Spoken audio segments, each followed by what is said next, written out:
Tadi Bapak udah mengatakan ya, kalau misalnya bapaknya orang Kalimantan, kayak Pak Munir, ibunya orang Jawa, anaknya pasti campuran dong. Ya nggak? Ya, nggak bisa dia ngomong orang Jawa orang nggak bisa, karena dia campuran, bagaimanapun juga. Ya, kayak teman gue kalau dikatakan dia bapak gue Batak, misalnya ibu gue orang Jawa, misalnya selalu ngomongnya begitu. Teman saya satunya Manado, satunya orang Ambon. Dia nggak bisa mengatakan aku orang Ambon atau aku orang Manado ya, karena dia campuran dua-duanya. Ya nggak? Kok enggak? Yang sebetulnya itu ibunya. Bisa lihat. Gak bisa dong, enak aja ikut ibunya yang nyetrum bapaknya kok. Iya, kalau bapaknya nggak tahu siapa hasil keroyokan gimana? Misalkan ibunya ini anaknya tuh hasil keroyokan. Ayo. Itu namanya anak haram, Pak. Haram enggak, anak itu nggak ada yang haram. Masa? Nanti kalau saya kemudian bapaknya Muhammad siapa? Bapak tahu nggak bapaknya Muhammad? Abdullah nama ayahnya. Bisa nggak kalau bisa nggak Pak kira-kira Abdullah sama Aminah kawin anaknya baru lahir 4 tahun kemudian? Kan Abdullah meninggal. Nggak bisa sih. Ya, Abdullah meninggal waktu Nabi Muhammad umur berapa ya? Enggak, Pak. Nabi Muhammad itu lahirnya 4 tahun setelah bapaknya meninggal. Mau saya tunjukin buktinya? Ya, Ibu hafalin aja lah lagu tadi itu. Abdullah. Nah, nanti ada di situ. Enggak. Saya tunjukin buktinya. Saya tunjukin buktinya Nabi Bapak lahir setelah bapaknya meninggal 4 tahun kemudian. Mungkin. Oh, gitu ya, Pak ya? Ada ya, kira-kira ya, hamil 4 tahun lalu ya? Gini. Maksudnya, Nabi Muhammad udah umur 4 tahun, ayahnya meninggal gitu?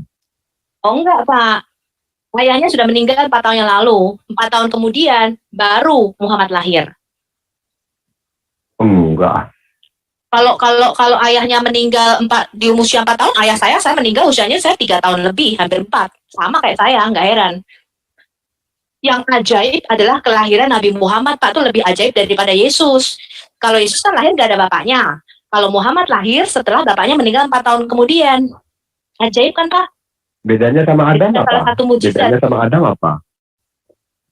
Loh iya, makanya itu salah satu mujizat terbesar Nabi Bapak. Lahirnya 4 tahun setelah bapaknya meninggal. Saya kasih tahu Bapak. Jadi Nabi Bapak itu sama dengan Yesus. Kelahirannya ajaib. Enggak. Mungkin saat umur 4 bulan. Mungkin itu ya. Saya tunjukin buktinya nanti ya Pak ya. Itu salah satu mujizat daripada Nabi Bapak. Jadi kalau Yesus lahir, ibunya masih perawan, nggak ada ayahnya. Kalau Nabi Bapak lahirnya 4 tahun setelah bapaknya meninggal. Ajaib ya Pak ya. Nah sekarang nih Bapak lihat di layar nih. Memang itulah. Bapak jangan ngomong anak haram. Ya betul, itu mujizat Pak. Itu bukan anak haram, itu mujizat kok. Ya. Jikalau aku memuliakan diriku sendiri, maka kemuliaanku itu sedikit pun tidak ada artinya. Artinya Anda percuma walaupun memuliakan Yesus. Bapakku lah yang Bapakku lah yang memuliakan aku. Tentang siapa kamu berkata, dia adalah Allah kami. Jadi Yesus berkata, yang Bapak panggil Allah, Allah, Allah itu adalah Bapakku. Ya itu kan kata Yohanes, belum tentu kata Yesus. Bapak lihat nggak nih? Ya kan? Ini baca Pak, baca. Hurufnya merah ini apa? Itu yang menyebut, iya, yang menyebutkan Yohanes apa Yesus? Yesus dong, lihat nggak? Ini hurufnya merah. Itu ada baca Yohanes. Ini Bapak lihat nggak? Itu kan, ya itu kan pengakuan Yohanes. Oke ya, misalkan benar ya. Teman-teman, ini benar-benar. Ya nggak apa-apa. Maaf ya, aku nggak mau menghina ya, tapi benar-benar. Tahu. Anda betul-betul. Aku tahu. Iya, aku tahu. Ini adalah murid terdekat kesaksiannya, Pak. Pada waktu Yohanes menulis ini, Pak, ibunya Yesus itu masih hidup. Yaitu mengkonfirmasi tulisan ini, Pak. Mudah ya? Coba nanti kalau ngomongin Quran, Bapak bisa keaduk-aduk. tambah parah. Muhammad Jadi itu gini, nggak ada di dalam Quran, nanti Bapak. kalau ketemu Bunda Kalau Maria, Anda kalau tanya, Bapak bisa menemukan Bapak Yesus siapa Muhammad, gitu. kalau Bapak Baik. bisa menemukan siapa bapaknya Muhammad di dalam Quran, saya mualaf. Baik, Bapak Ya, tunjukin baik, ini ada. nama ibunya Aminah dan bapaknya Abdullah di dalam Quran, coba. Bapak tunjukin. Oke. Kalau gini Bu ya, Enggak, kalau Bapak nggak Muhammad tunjukin, itu, Pak, saya nggak percaya. ya memang Kalau iya, saya memang nggak percaya, dijelaskan. saya Memang nggak percaya dijelaskan. kalau Muhammad itu bapaknya Abdullah dan ibunya Aminah kalau nggak disebutin di dalam Quran. Iya, ngapain disebutkan gitu? Karena Nabi Muhammad Loh, itu kok salah nggak satu-satunya disebutkan? nama waktu itu. Iya kan gini, yang Loh, perlu kalau disebutkan saya, itu kalau misalkan saya kasih tahu ada beberapa nama Bentar, saya Muhammad jelaskan gimana, dulu, Pak? Nanti kalau supaya salah jelas. Muhammad gimana? sebelum Perlu Nabi Muhammad disebutkan. itu Perlu disebutkan. belum ada orang Kalau yang bernama Muhammad. Quran adalah firman-Nya Allah, Bapak kan nggak menerima kesaksian manusia nih. Bapak kan nggak menerima. Bapak Beda tahu dari sama mana? Yesus. Bapak tahu dari mana? Yesus Bapak bin tahu dari Maryam, mana gitu kan. namanya Karena Abdullah apa? dan Aminah? Itu dari sirah-sirah Nabawiyah, Pak, yang ditulis oleh manusia. Ditulisnya oleh Ibn Hisham, oleh Ibn Katsir, yang ditulis 200 tahun setelah Nabi Bapak mati. Dan itu tidak ada di dalam Quran maupun hadis. Bapak tunjukin sama saya, mana Iya, Nabi nama Muhammad bapaknya, itu, nama mana Muhammad nama itu. bapaknya Muhammad Abdullah di dalam Quran ataupun hadis. Bapak tunjukin. Ya nggak ada. Karena Ya apa? sudah. Karena dulu itu sebelum Nabi Muhammad lahir, Loh, kenapa itu nggak ada Bapak yang menerima tulisan? bernama Kenapa Muhammad. Pak, kenapa Bapak menerima tulisannya Ibn Hisham dan Ibn Katsir bahwa nama bapaknya Abdullah? Belum tentu. Belum tentu Iya, tulisan karena itu manusia. sangatnya bersambung. Jadi hadis Iya, itu menulis nggak yang pakai sanad orang ini, penting-penting aja. Pak. Ini nggak pakai Enggak, sanad. Ini mungkin jawab juga. Yesus. Yesus yang mengatakan sendiri ini loh. Jawab Yesus. Ini nggak pakai sanad. Bukan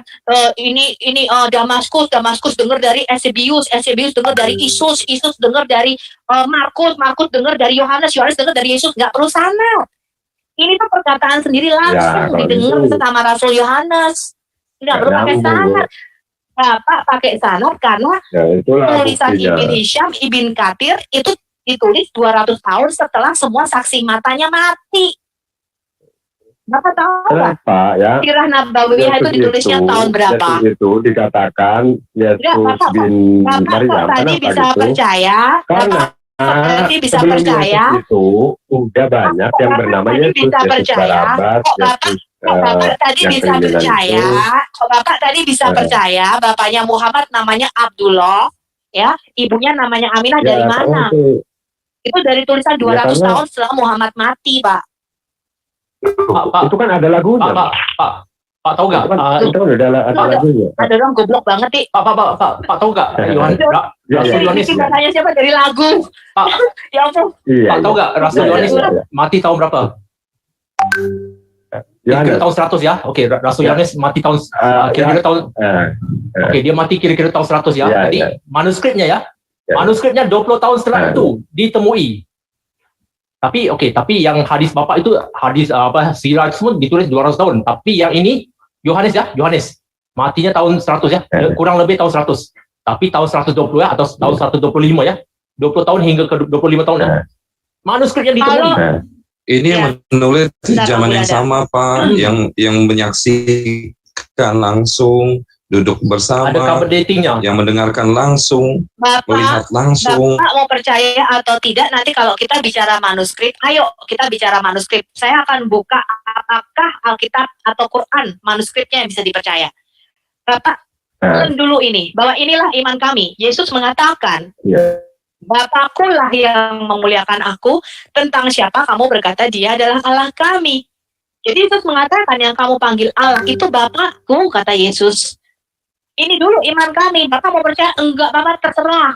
Nanti kita buktikan tulisan di Quran atau tulisan Alkitab, manuskrip ya saya katakan, mana yang bisa dipercaya. Itu urusan nanti. Ya, saya tidak akan menggugat, terserah Bapak mau percaya itu Abdullah, ya mau percaya itu Amin, terserah itu iman Bapak. Ya, tapi kalau kita bicara manuskrip mana yang bisa dipercaya, nanti ada sesinya sendiri, Pak. Kalau kita bicara manuskrip. Tapi inilah iman kami, Pak. Inilah kata Yesus. Nih, Yesus mengatakan tuh, siapa bapaknya dia? Allah, Pak. Yang kami sembah-sembah sebagai Allah, itu bapaknya Yesus. Ya, aku lihat ya, Pak. Ya. Pakuannya. Teman-teman, aku udah cukup sabar ya ini, teman-teman. Cukup sabar ya kan? Enggak. Bercanda. Oke. Ini aku jelasin ya. Oke. Saya menghargai.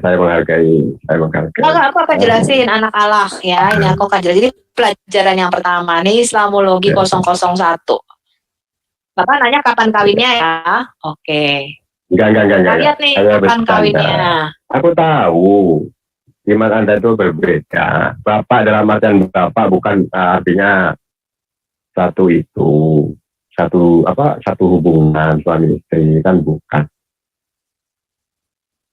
Tapi yang perlu kita teliti, apakah menurut Yesus itu memang gitu? Apakah memang benar Yesus itu mengaku dia anak Allah? Ini ya, saya tunjukin ya Pak. Aku hanya utusan Allah, bukan anak Allah gitu. Ya kita lihat di mana Yesus mengaku dia anak Allah dan anak manusia. Jadi Yesus itu ketika dia mengatakan tentang siapa dirinya, Yesus selalu merujuk kepada dua gelar ini Pak. Sang anak Allah dan sang anak manusia. Allah, manusia. Kenapa bisa demikian? Dari situlah orang Kristen mengatakan dia ilahi sekaligus insani. Karena Yesus menyatakan aku anak Allah. Tapi Yesus juga mengatakan aku anak manusia. Ya, kalau anak Allah ya banyak, Bu. Orang Kristen juga disebut anak-anak Allah. Beda Pak. Bapak tahu nggak kata sandang sang? Bapak tahu nggak kata sandang sang anak Allah dan anak Allah itu bedanya apa? Yang nggak ada beda karena Yesus dan Kristen adalah satu gitu.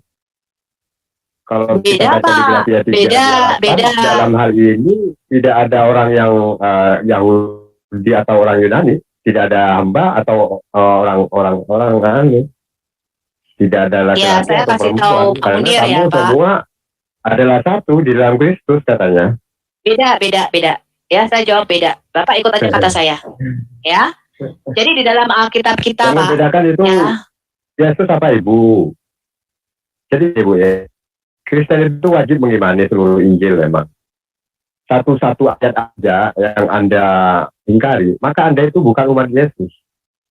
Yesus menyuruh Anda menuhankan Allah. Misalkan seperti yang sering kita dengar, kau harus menyembah Tuhan Allahmu dan hanya saja yang kau berbakti. Yesus berkata, hanya satu Tuhanmu. Tuhan bukan satu, Pak. Tuhan itu Esa. Tahu nggak Esa? Ya, aku tidak dapat berbuat apa-apa. Yesus mengatakan Allah lain pada waktu itu bangsa-bangsa itu menyembah banyak Allah. Yesus mengatakan Allah itu satu-satunya yang sejati, yang disembah oleh orang Israel. Allah itu bohong. Oke. Tadi siang kan gini Bu. Tadi siang kan Yesus itu adalah satu. Ini saya kasih ya. Berbeda pribadi. Saya kasih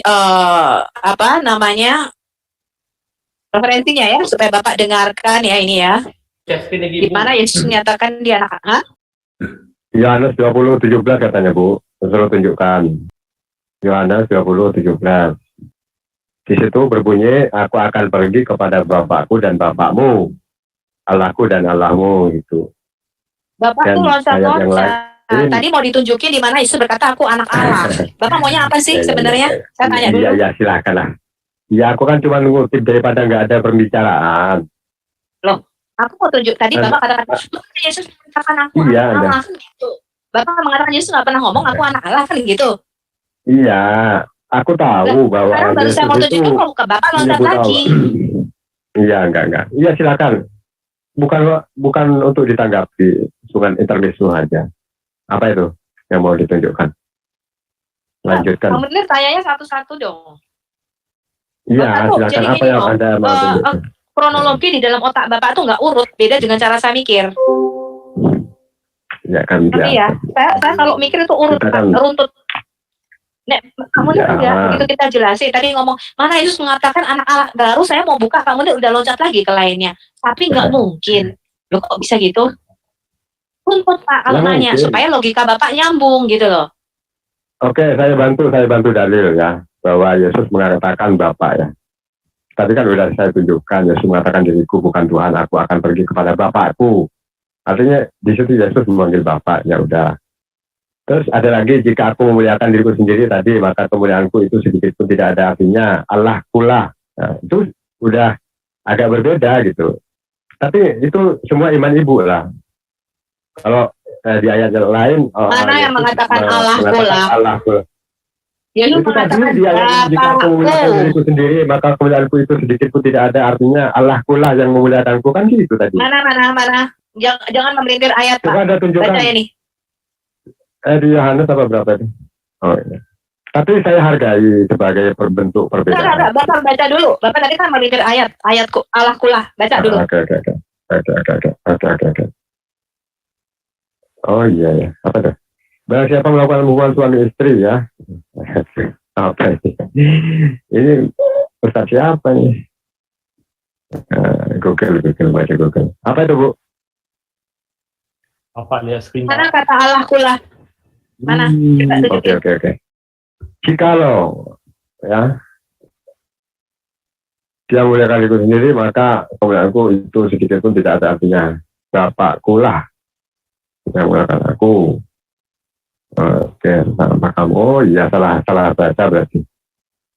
Tapi yang menulis dialah ini yang aku ingat kalau ini. baca itu harus sampai selesai untuk mengerti arti kata-kata ini. Dia adalah Allah kami, bukan Bapak kami kan, yang di ujung itu yang saya ingat tadi. Terus teman-teman, Iya kan? kamu mau Alkitab bahasa Ibrani, kamu bahasa Indonesia aja nggak bisa berkata, Pak, nggak bisa ngerti artinya. Iya, Mak. Yesus tuh ngomong gini loh, Pak. Yesus ngomong gini loh. Yesus ngomong gini loh. Orang-orang Yahudi yang bertanya kepada dia itu menyebut-nyebut Allah sebagai Allahku, Allah kami. Orang yang kamu bilang Allah kami itu Bapakku. Mudah nggak ini, Pak, perkataan ini? Oh gitu. Ya. Jadi diterjemahin ayah Anda masih nggak mudeng keterlaluan loh, Pak. Oke. Saya hargai. Yesus mengatakan Bapakkulah yang sebentar. Yesus mengatakan Bapakkulah yang memuliakan aku. Yesus jelasin Bapaknya itu siapa? Tentang siapa kamu berkata yang dimaksud Bapak itu ada Allah kami ini loh, Pak. Yang kamu sebut-sebut Allah kami, ya ampun. Ada lagi, Bu, dalil, Bu, yang kayak gini gak mudel-mudel. Banyak, bukan ada lagi, banyak. Iya. Tapi ayat yang itu udah Ibu renungkan belum, Bu? Yang kata saya kemarin bila ya kemarin. Janganlah kamu menyebut siapapun Allah di bumi ini, karena hanya satu Allahmu, yaitu Dia yang surga. Berarti ada yang kan gini, ada orang Kristen tuh mengatakan bahwa Yesus itu ya Allah, ya Allahmu itu sendiri, ya Allah itu sendiri gitu. Padahal Yesus sendiri membedakan gitu. Jangan kita menyebut siapapun Allah di bumi, karena hanya satu Allah. Memang Allahmu, betul, Pak. Allah itu yang ada di surga satu-satunya. Ketika Yesus mengatakan Allah itu Esa, dia membandingkan dengan Allah bangsa-bangsa itu nggak yang disembah orang Yunani. Oh nggak, Bapak? Iya. Ada dewa Zeus, ada dewa Herme, ada dewa macam-macam, ada Dewi Diana yang patungnya berupa batu hitam. Mereka itu menyembah banyak dewa. Yesus mengatakan Allah kita itu Esa satu, nggak ada Allah lain gitu, Pak Munir. Kalau Tuhannya Satu, Pak. Yesus Tuhan apa enggak? Yesus Tuhan apa enggak? Tuhan. Tapi Yesus tidak pernah menyebut dirinya Tuhan. Sebagaimana Tuhan menyatakan dirinya sebagai Tuhan. Imamat 19:31. Ada, Pak. Coba baca Yohanes 13 itu aku dan Bapa adalah satu. Ya kan enggak jelas satu apa. Satu Tapi kehendak. Ya. Iya, artinya bukan satu oknum, satu pribadi kan nggak mungkin Allah di surga, Bapak di. Kasih Yohanes 13 dulu. Yohanes 13 ayat 13. Ya, jadi menurut Anda yang Bapak baca dulu. Bapak baca dulu nih. Yohanes 13 ayat 13. Jikalau, oke. Apa itu? Mana nggak ada screen-nya, Bro? Masa sih? Bapak udah di screen, Pak? Itu jikalau aku itu kan yang tadi. Oke. Kamu menyebut aku guru dan Tuhan. Dan Tuhan ya. Tapi kalau bahasa Inggrisnya kok Lord ya? Lord itu adalah Tuhan. Kan udah dijelaskan tadi Bapak 20 minit yang lampau kan udah dijelaskan. Siapa pun mempertahankan manusia. Bapak ni. Okey Bapak baca dulu sampai tuntas. Kamu menyebut aku guru dan Tuhan. Boleh diartikan itu? Tuhan. Baca semula Pak. Tapi di Inggrisnya Baca semula Pak. Lord itu Tuhan. Baca semula Pak. Baca semula. Kalau Bapak kamu baca, saya baca. Ya. Silakan baca. Kamu menyebut aku guru dan Tuhan, dan katamu itu tepat sebab memang akulah guru dan Tuhan. Ya, ini Yesus ngomong ya. Ayat 14, jikalau aku membasuh kakimu, aku yang adalah Tuhan dan gurumu, maka kamu pun wajib saling membasuh kakimu. Tuhan mau Bapak mau permasalahkan Lot. Okey, Bapak kalau mau permasalahkan Lot, kita lihat Lot bahasa Inggris ya, Pak. Ya. Bapak mau Okey, kita lihat bahasa Inggrisnya ya. Saya.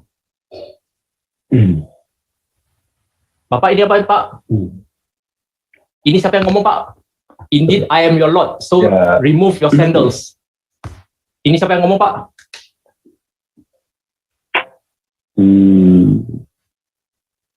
Yang ngomong siapa Pak? Jawab. Ya. Yang Kamu ngomong siapa Pak? memanggil aku dan Tuhan. Lord itu kan Tuhan ya, Tuhan. Siapa yang ngomong? Yesus. Masa sih Yesus? Ini surat Toha dalam kitab dalam Alkitab ada surat Toha ya Pak? Ini surat Toha. Sorry. Masa sih Bapak masih? Oke. Ya. Terus Yang ngomongin siapa Pak? itu nggak tahu soalnya kalau terjemahan itu. Coba Anda bahasa Indonesianya aja. Enggak, teks aslinya kan geser dong. Jadi bisa digeser. Ya, ini ada buka, ini lo buka. Siapa tuh Pak? Robuka dalam bahasa Inggris apa Pak? Robuka itu Robi. Dalam bahasa Inggris apa? Robi ya Tuhan.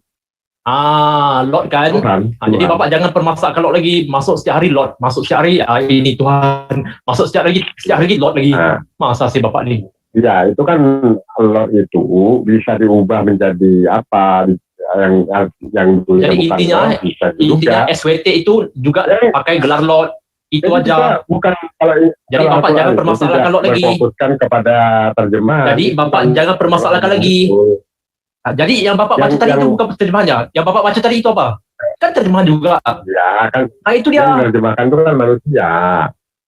Nah, intinya setara ya, Lord ya, setara ya. Dan orang nggak boleh pakai pikiran otak manusia. jadi untuk apa gunanya Tuhan ngirimin ayat kalau kita nggak bisa untuk mengerti Pak, cuma untuk berbimil aja. Gitu. Bukan gitu. Kan bukan Tuhan. Loh. Aduh, batangku mules. Wes. Terus surat Toha itu udah boleh disobek ya Pak? Surat Toha itu sudah boleh disobek ya? Kerana tanya nggak apa-apa. Kalau salah misalkan, Pak, yang namanya Lord, Rabbi, Rob, ya Tuhan itu sama Pak. Bisa manusia, bisa kepada Allah. Sekarang namanya artinya penguasa. Sekarang kita lihat Yesus itu Tuhan atas apa? Kita buka apakah dia Tuhan tanah apa Tuhan takur. Ya, jadi yang namanya Lord itu bisa manusia, bisa Tuhan. Dia punya kekuasaan dalam batas-batas tertentu. Ya, kayak Bapak orang Jawa, Bapak bukan orang Jawa ya. Bapak kalau orang Jawa itu ngomongnya Gusti Pak. Gusti itu bisa Gusti Allah kepada Gusti yang di atas, bisa Gusti Diponegoro Pak, Gusti Pangeran. Ya, Gusti Pangeran Diponegoro itu ya Pangeran Diponegoro atau Gusti Tumenggung Hamengkubuwono misalnya. Ya, jadi punya penguasa. Sekarang kekuasaan Yesus di mana nih loh Bapak lihat nih. Yesus mendekati mereka dan berkata, "Kepadaku telah diberikan segala kuasa di surga dan di bumi." Jadi penguasa Tuhan atas surga dan bumi Pak. Yesus itu bukan Tuhan takur apalagi Tuhan tanah. Coba itu di sunat itu, rebuka itu diartikan apa menurut Anda? Nanti hasilnya Anda tahu sendirilah. Apa Tuhan, apa Allah itu juga disebut Tuhan. Allah itu juga penguasa apa? Penguasa apa? Penguasa surga dan bumi. Namanya Tuhan. Gitu loh, Pak. Mungkin ya, Pak? Jadi gini ya. Ya, jadi artinya itu salah ya, udah clear ya bahwa arti Al-Quran itu tadi salah ya mungkin ya. Jadi kalau rebuka itu Tuhan. Al-Quran Bapak salah? Terjemahnya. Lu kalau mau nyalahin Quran. Itu cerita lu. Al-Qurannya. Kalau terjemahan kan bisa kita, kecuali di teks aslinya. Coba Anda kalau yang bisa, namanya Anda itu ya artikan kata rebuka. penguasa gimana toh? Aduh. Ya ampun, Pak Munir. Anda berani nggak menerjemahkan Lord itu sebagai Tuhan? Lo ya berani toh Pak, Tuhan sama Tuhan itu produk. Ya. Bahasa Melayunya Tuhan. Terjemahkan. Anda terjemahkan sekarang. Lord itu apa? Quran. Lord itu apa? Quran. Enggak, bahasa Inggrisnya. Lord itu Tuhan. Nah, dari Quran. Nah, iya makanya berarti Yesus adalah Tuhan. Yesus mau Bapak bilang Tuhan juga boleh, tapi Tuhan itu artinya penguasa. Sekarang kita lihat penguasa apakah Yesus kan gitu. Dia ini loh Pak tadi penguasa surga dan bumi. Tahu nggak Pak? Penguasa surga dan bumi. Namanya Tuhan. Tahu nggak Pak?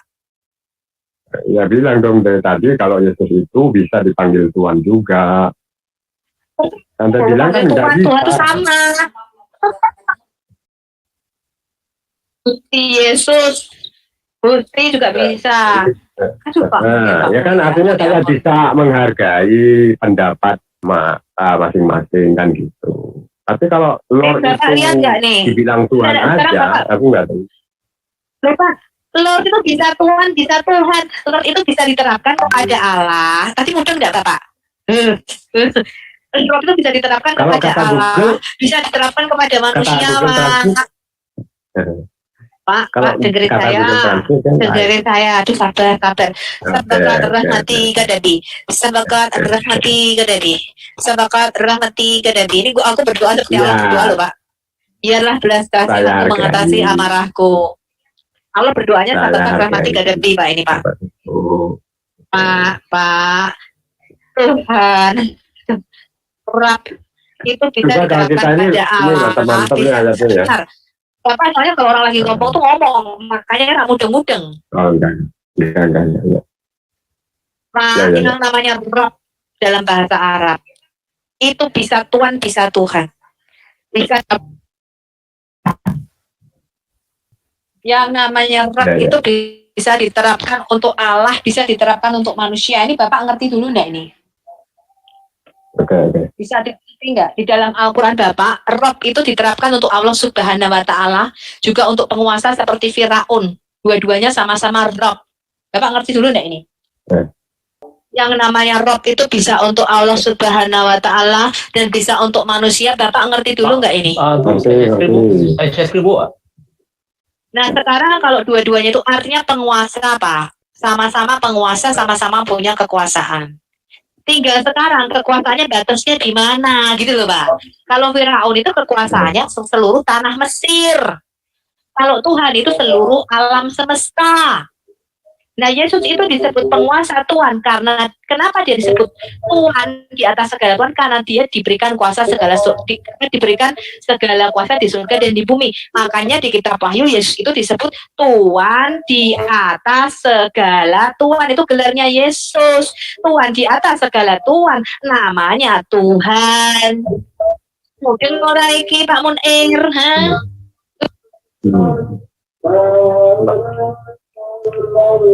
Kalau Tuhan sama Yesus tinggi mana, Bu? Derajatnya. Allah Bapa sama Yesus tinggi mana? Nih, saya lihat ya, Pak. Ini gelarnya Yesus nih. Kemarin saya sudah bacain loh. Pada jubahnya dan pahanya. Ini Yesus nanti ketika kedatangannya yang kedua kali. Tertulis suatu nama. Siapa nama Yesus? Raja segala raja dan Tuhan di atas segala Tuhan. Karena kekuasaannya atas surga dan bumi. Tadi loh Pak, kalau orang Jawa ngomong ada Gusti Allah, ini Gusti Yesus, mudeng. Nah, karena dia penguasa surga dan bumi, dia Tuhan di atas segala Tuhan, namanya Tuhan. Mudeng?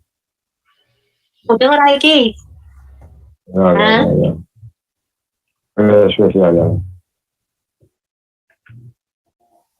Oke, saya hargai.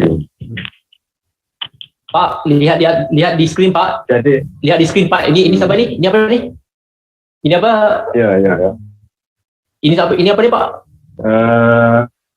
Itu Robika. Robika itu siapa? sama Robuka beda lah.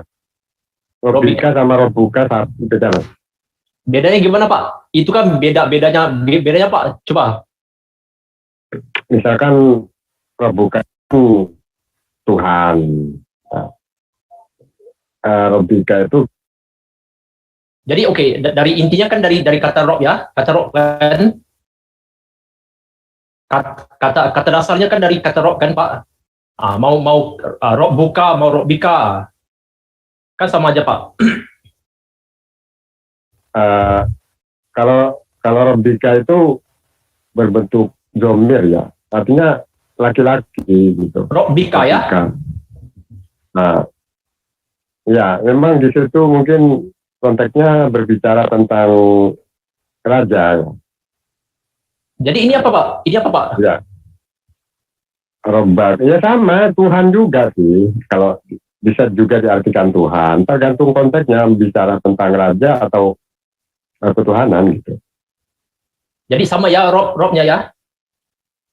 Ya misalkan nanti kalau di alam kubur kita ditanya man Robbuka, siapa Tuhanmu kan gitu. Jadi sama ya? Ya. Intinya kan dari apa ya? Dari huruf ro sama ba ya? Jadi namanya. Ya Pak. Nanti menuma ini endau. Ya. Ya. Itu artinya apa di situ? Menceritakan raja apa itu? Iya, ceritakan. Tuannya siapa? Tuanmu siapa Pak? Tuanmu itu siapa? Ya tuanmu ya itu bicaranya tentang Nabi Yusuf kan itu. Ya tentu menceritakan tentang, coba Anda geser dong itunya. Oh bisa digeser ya. Dan itu berkata kepada tuanmu ya, kepada orang yang diketahuinya akan selamat di antara mereka berdua. Terangkanlah keadaanku kepada tuanmu.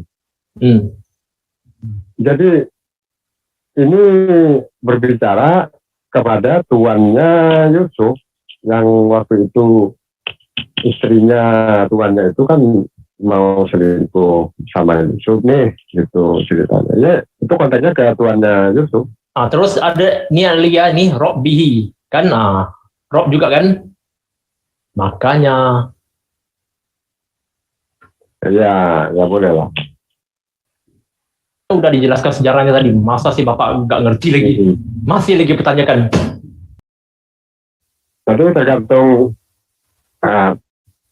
keputusan Anda ini. Yesus itu Tuhan apa Tuhan? Pak, tak begini, Tuhan maupun Tuhan itu cuma gelar saja. Kalau Tuhan banyak Mas. Kalau Tuhan itu banyak. Itu istilah modern, itu istilah modern Pak. Jadi orang Islam Tuhan. Ketika abad ke-14, orang Islam ketika abad ke-14 belajar Islam gimana Pak? Jadi kalau Tuhan itu menurut Yesus hanya itu istilah modern Pak. Kalau abad ke-14 orang kita orang di alam lain itu belajar Islam gimana? Istilah itu. Jadi orang-orang Nusantara ketika itu mempelajari Islamnya gimana Pak? Diskusi Islamnya gimana Pak? Pasti pakai Tuhan juga Pak. Kalau jumpa raja pun bilang oh Tuhanku. Sama aja Pak. Makanya jangan tanya adakah Yesus itu Tuhan? Iya Tuhan. Tanyalah adakah dia seorang ilahi? Itu. Oke. Ilahi itu dia. Kalau ilahi itu kan tidak boleh manusia. Kalau Tuhan dan Tuhan kan bisa manusia. Mana sih Bapak? Oke. Itu dia. Jadi Tuhan yang benar menurut Yesus siapa? Tuhan atau ilahi Pak? Tuhan atau ilahi Pak? Ini kan ada ayatnya. Tuhan atau yang ilahi? benar. Tuhan atau ilahi, Pak? Saya tanya. Kak, Bapak ni masih tak ngerti-ngerti. Tuhan atau Nah, ilahi? Tuhan itu ya ilahi. Gak. Tuhan bisa aja manusia. Ke-14 saja Tuhan bisa manusia. Jadi Tuhan atau ilahi? Nah, jadi Yesus Tuhan itu atau manusia ilahi? hidup. Tuhan atau ilahi? Ya, oke, ilahi dulu gak apa-apa. Oke. Adakah Yesus itu ilahi? Ya ilahi lah, Pak. Wah, Ilahi lah, Pak. Itu sudah dibentangkan teman-teman saya tadi. pencipta alam semesta, Iya, pencipta. Yohanes 1:3 ayat 3. termasuk yang menciptakan Bunda Maria. Apa? Iya, melalui firman-Nya. Bunda Maria diciptakan. Benar. Bunda Maria yang hamil oleh Yesus berarti, atau Bunda Maria Hamil apa, Pak? enggak itu pertanyaan terlalu jorok. Atau Bunda Maria menciptakan penciptanya. Oke, Pak, begini ya, Pak. Begini ya, Pak. Apa Bunda Maria melahirkan penciptanya gitu? Oke, Kan begini ya, Pak. Oke, Bapak kan mau tanya, adakah Bunda Maria itu di wik kan? Oke, begini ya. Kalau yang bahasa Saya nggak pernah lah, Bro. Oke, saya mau tanya Bapak, begini ya. Jadi kalau pohon itu mau membuahkan ya, menumbuhkan buah, adakah perlu wik? Gak butuh, Pak. Itu. Jadi oke, sekarang begini ya, kalau kita mau mendiskusikan hal ini, kita jangan kita harus tidak boleh ada pikiran mewik-wikkan itu gimana, gini ya, nggak bisa, Pak. Jadi intinya begini ya, Tuhan tidak butuhkan perhubungan seks untuk menghasilkan anak. Itu, Pak. Itu istimewanya Tuhan, Pak. Jadi Bapak harus ubah pikiran Bapak. Untuk mendapatkan anak itu tidak harus melalui apa? Enggak, kita urut saja. Pertanyaan dari Pak Munir kan tadi, siapa Tuhan menurut Yesus Kristus? Ikuti saja. Gini. Kita ikuti saja cara berpikirnya, gitu ya. Kan firman Tuhan tidak kurang panjang, tidak kurang mampu untuk menjelaskan, gitu ya. Sudah, menurut dia Tuhan itu kan pencipta ya. Berarti menurut logika Pak Munir, mengikuti cara berpikir Pak Munir, maka pertanyaan Bapak itu kami jawab, Tuhan yang tadi Bapak maksud siapa Tuhan menurut Yesus Kristus, di Markus 12 ayat 29 jelas, yaitu Sang Bapa, Allah yang menciptakan. Kalau Bapak tadi yang menciptakan siapa? Penciptaan adalah Allah Bapa itu, dia menciptakan melalui firman-Nya. Apalagi yang Tuhan tadi kata Anda adalah Sang Bapa. Nah, Yesus mengaku dia hanya sebagai utusan. Anda percaya nggak sama ayat itu? Mana ayatnya? Ya kan banyak. Ini ya 15:28 ya. Kalau kita ikutin aja. Kita sekarang lagi mengikuti pelajaran dari Pak Munir. Gitu. Yesus kan menyuruh kamu mendengarkan Allah, kau harus menyembah Tuhan Allahmu dan hanya kepada Dia. Aku tidak dapat aku berkata-kata bukan dari diriku sendiri, melainkan Dia yang mengutus aku. Kan Yesus menempatkan sebagai utusan dia itu. Iya, sudah oke. Sebagai utusan, terus apa lagi? Misalkan di Matius 23 ayat 8 Yesus berkata apa tuh? Matius berapa tadi? Matius berapa tadi? Itulah. Oke. 8 ayat. Oke, Bapak tadi bilang Yesus utusannya. Oke, Yesus utusannya. Nggak usah dibahas satu persatu. Gambar besarnya apa? Kita ikutin saja, nggak ada. Sampai kiamat juga nggak akan selesai kalau setiap kali ucapan dia kita komentari. Kerangka berpikir yang besar seperti apa kita pengen tahu. Terus apa lagi, Pak? Bapak mau kasih 100 ayat, saya malah seneng. Saya salut Bapak itu belajar Alkitab. Terus, iya. Oke, jadi Bapak bilang Yesus itu utusannya. Oke, begini. Bapak itu memang utusan. Enggak. Oke, begini ya, Pak. Sebentar. Bapak tahu nggak? Seorang raja ya, ketika dia mengeluarkan perintah apa lah. Misalnya, oke, esok semua orang harus bayar pajak. Jadi akan ada orang menuliskan titanya. Titanya itu akan diutuskan ke seluruh negeri.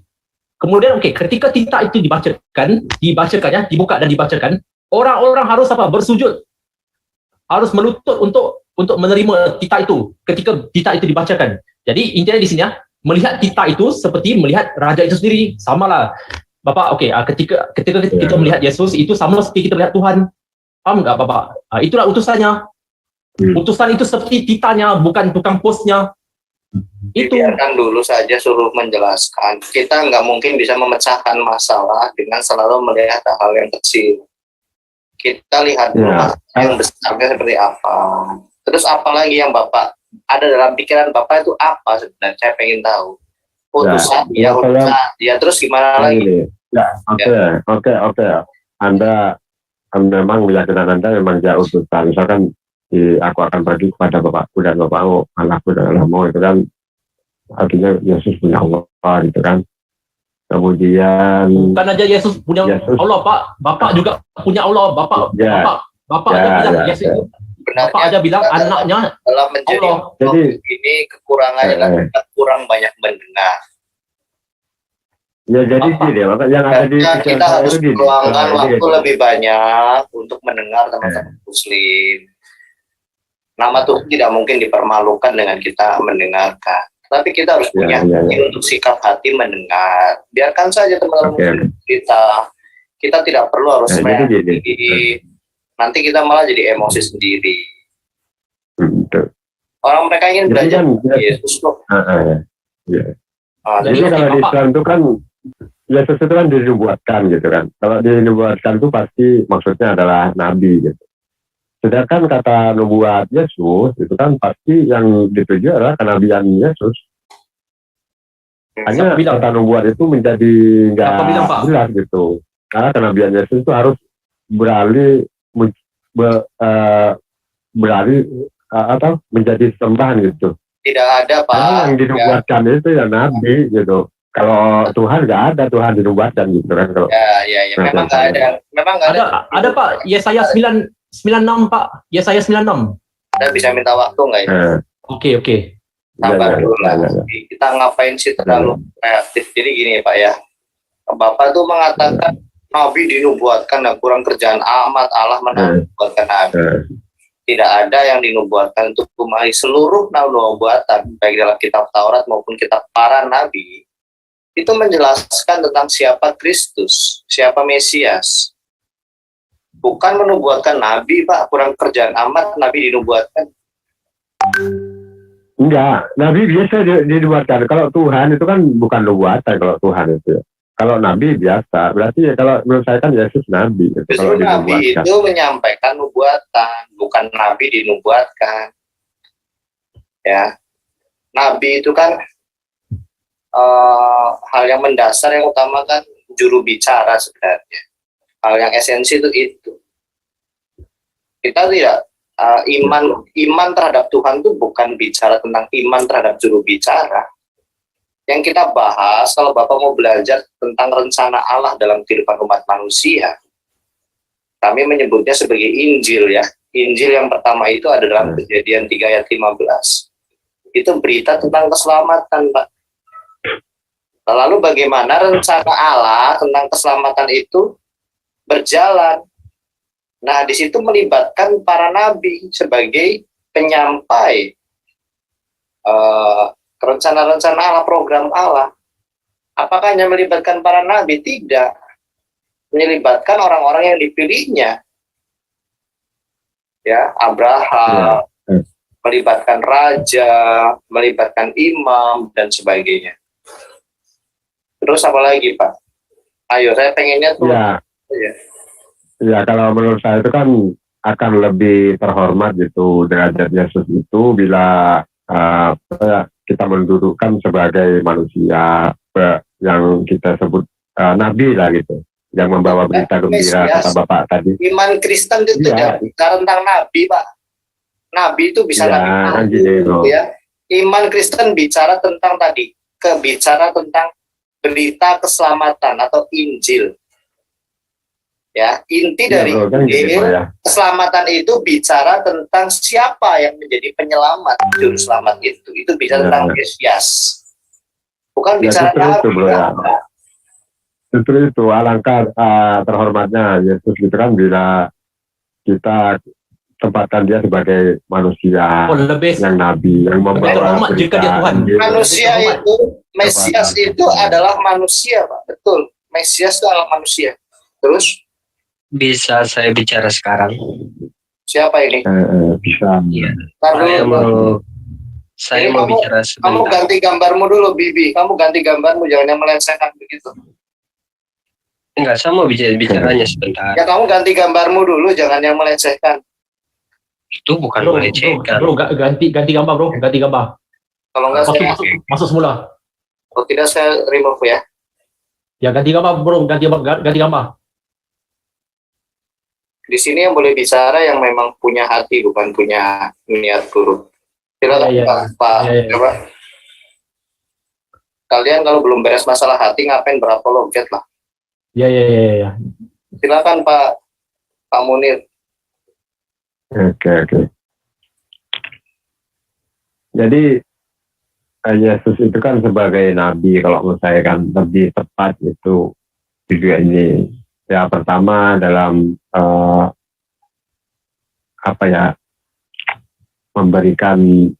menyampaikan wahyu dari Allah untuk orang bangsa Yahudi pada waktu itu, bahwa hanya satu roh, kan gitu. Salah satunya yang diajarkan oleh Yesus itu.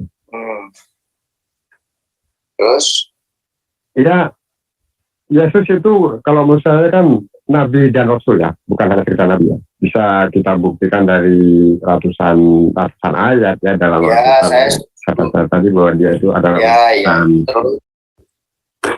bahwa Yesus adalah manusia biasa yang bertugas sebagai nabi dan rasul, yang dengan tegas mengatakan bahwa dirinya bukan Tuhan, yang saya bilang tadi lah ayat-ayatnya.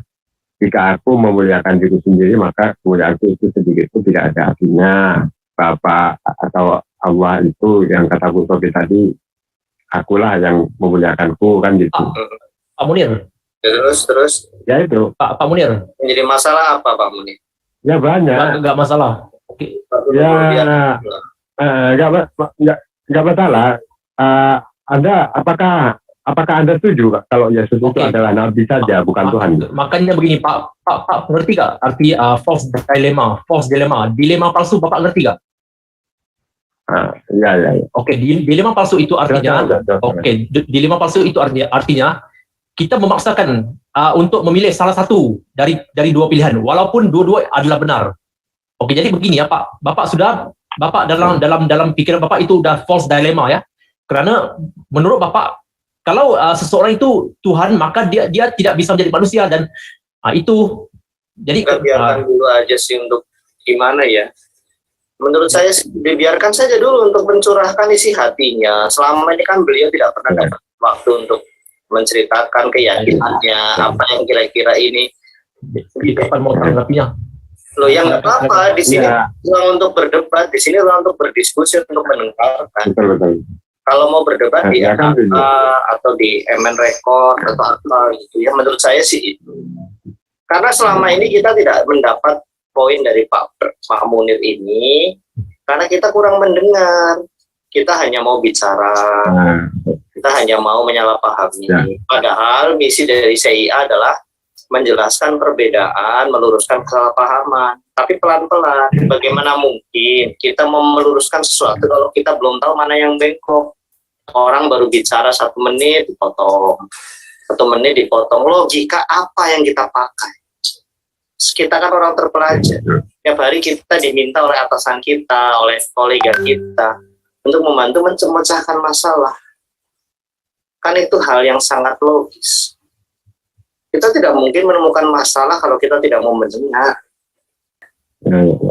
Ya, silakan saya ya, terus gimana Pak, masalahnya apa? Betul nabi utusan, iya memang dia diutus, ya dia rasul dari Allah, dia utusan Allah, dia adalah nabi penyampai firman Tuhan, iya. Siapa lagi yang dipermasalahkan? Jadi yang nggak ada ya kalau situ sama ya. Karena menurut Anda Yesus adalah bukan Tuhan. Karena Tuhan itu pasti menyebut dirinya sebagai Tuhan. Jadi yang semua yang tidak mengakui dirinya sebagai Tuhan, ya kan nggak pantas disebut Tuhan. Yesus tidak pernah menyebut dirinya Allah, Pak. Ya. Dan Yesus pun tidak mengakui dirinya sebagai Tuhan, ya tidak pernah gitu. Dan yang mengaku itu mungkin ada ya, mungkin murid-muridnya. Tapi dia datang sebagai manusia, ya dia datang sebagai manusia. Kalau dia datang sebagai akulah Allah itu lari semua apa tunggang ladang tuh murid-murid ya. Orang dia makan, muridnya. Justru bersuka cita malah.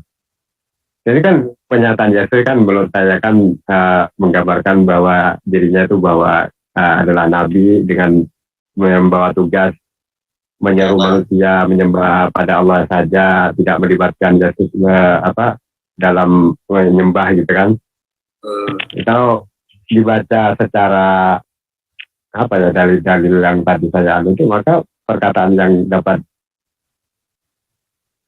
ditangkap adalah Yesus adalah bukan Tuhan. Terus sudah. Karena kan gitu ya, kata Bapak itu kan bermakna Tuhan, itu sudah Tuhan itu. Ya, Allahku dan Allahmu gitu kan, itu sebagai Tuhan. Nah tujuan Yesus itu pergi meninggalkan kaumnya. Jadi kalau disebut Bapakku dan Bapakmu, tadi di ayat pertama itu kan itu konteksnya kan, akan memberikan arti bahwa Allah itu adalah Bapak semua orang, kan gitu. Aku akan pergi kepada Bapakku dan Bapakmu. Nah, yang kedua, semua kemuliaan dari Allah itu demikian juga gitu kan, kemuliaan Yesus sebagai nabi gitu. Itu datangnya dari Tuhan semua gitu. Datangnya artinya mukjizat, hanya sekedar mukjizat kemuliaan. Jadi ya memang gimana dengan Yesus masih Bapak Tuhan kan? Yesus memang tidak pernah menyebut dirinya adalah Allah atau Bapa. Yang menyebut Tuhan, yang menganggap atau mengajarkan Yesus itu Bapa, itu ajaran sesat, Pak, bid'ah, Pak, heresi. Ya, makanya forum ini judulnya Ad versus Heresus, melawan bidat-bidat. Jadi ada bid'ah di abad kedua, Pak, itu yang mengajarkan Yesus adalah Bapa. Bapa itu yang masuk dalam tubuh Yesus dan lalu disalib. Bapa merasakan kesakitan. Patrisiopanisme atau apa itu ya, bidat yang mengajarkan itu. Ada lagi Yesus adalah Bapa. Bapa ketika belum turun ke dunia itu adalah Bapa. Ketika turun ke dunia jadi anak. Ketika naik ke surga jadi Roh Kudus. Nah, itu namanya bidat modalisme berdasarkan modus-modus waktu. Itu sama oleh gereja saat itu. Gereja kan dulu ada institusinya, Pak. Ya, institusinya, organisasinya itu sudah dikutuk, Pak. Itu ajaran sesat. Gitu. Karena Yesus bukan Bapa. Tetapi Yesus adalah bagian dari dalam diri Allah yang esa atau Sang Bapa. Sehingga Yesus kalau kita ini bisa nggak, Mas? Kalau roh kita ini bisa nggak disebut rohnya kemilikan Bapa Allah gitu? Kan sama, gitu kan? Kita ini adalah rohnya milik Allah. Yang roh kita pakai ini adalah roh Allah, gitu. Roh miliknya Allah. Demikian pula dengan Yesus. Yesus itu adalah roh Allah. Yesus, kenapa kita menganggap Yesus itu bukan manusia biasa menurut kata-kata Bapak tadi?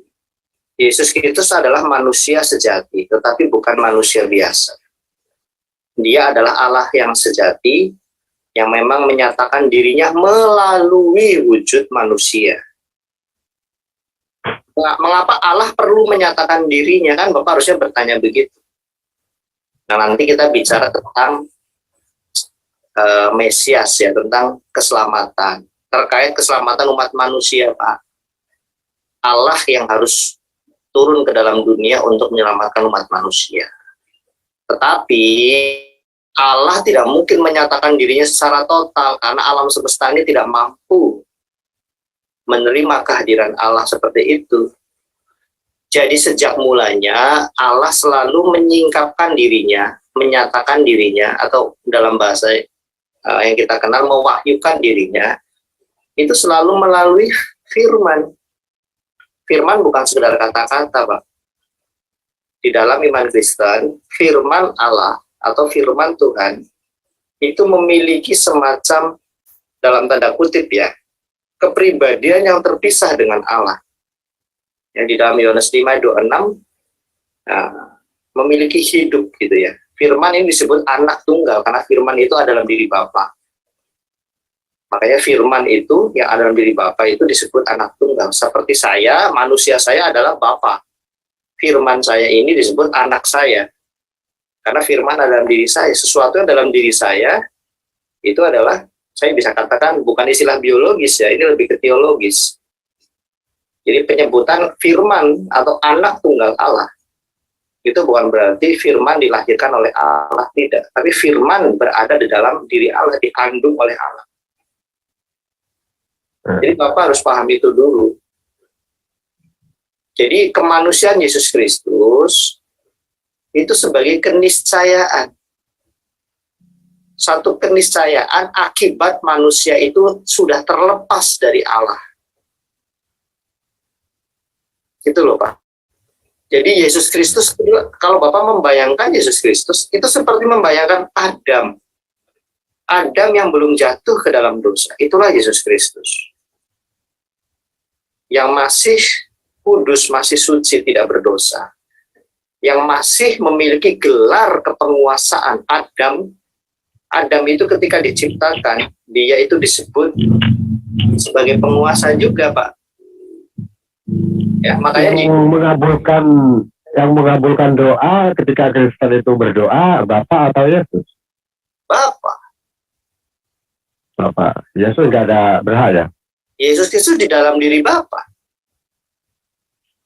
Jadi tidak terpisah, Pak. Dibedakan tetapi tidak terpisahkan. Nah, jadi semuanya itu terpusat kepada Allah yang esa. Jadi kalau Bapak mempelajari iman Kristen itu bukan kristosentris gitu. Kalau orang Kristen sering mengkritik Islam kan, wah ini Quran terlalu Muhammad sentris gitu, seperti itu. Wah ini Kristen terlalu Yesus sentris. Tidak. Kekristenan itu berpusat kepada Allah yang esa. Makanya Yesus itu mengatakan hukum yang utama adalah Allah itu esa. Berpusat kepada Kristus. Bahkan Yesus itu marah kalau dibilang Yesus itu baik, Yesus itu terpuji. Iya kan? Enggak juga kok. Itu kan ada tuh di Matius, mengapa kau katakan aku yang atau yang baik? Tidak ada yang baik selain Allah, kan gitu. Ya, satu yang baik. Ya, itulah perintah Allah.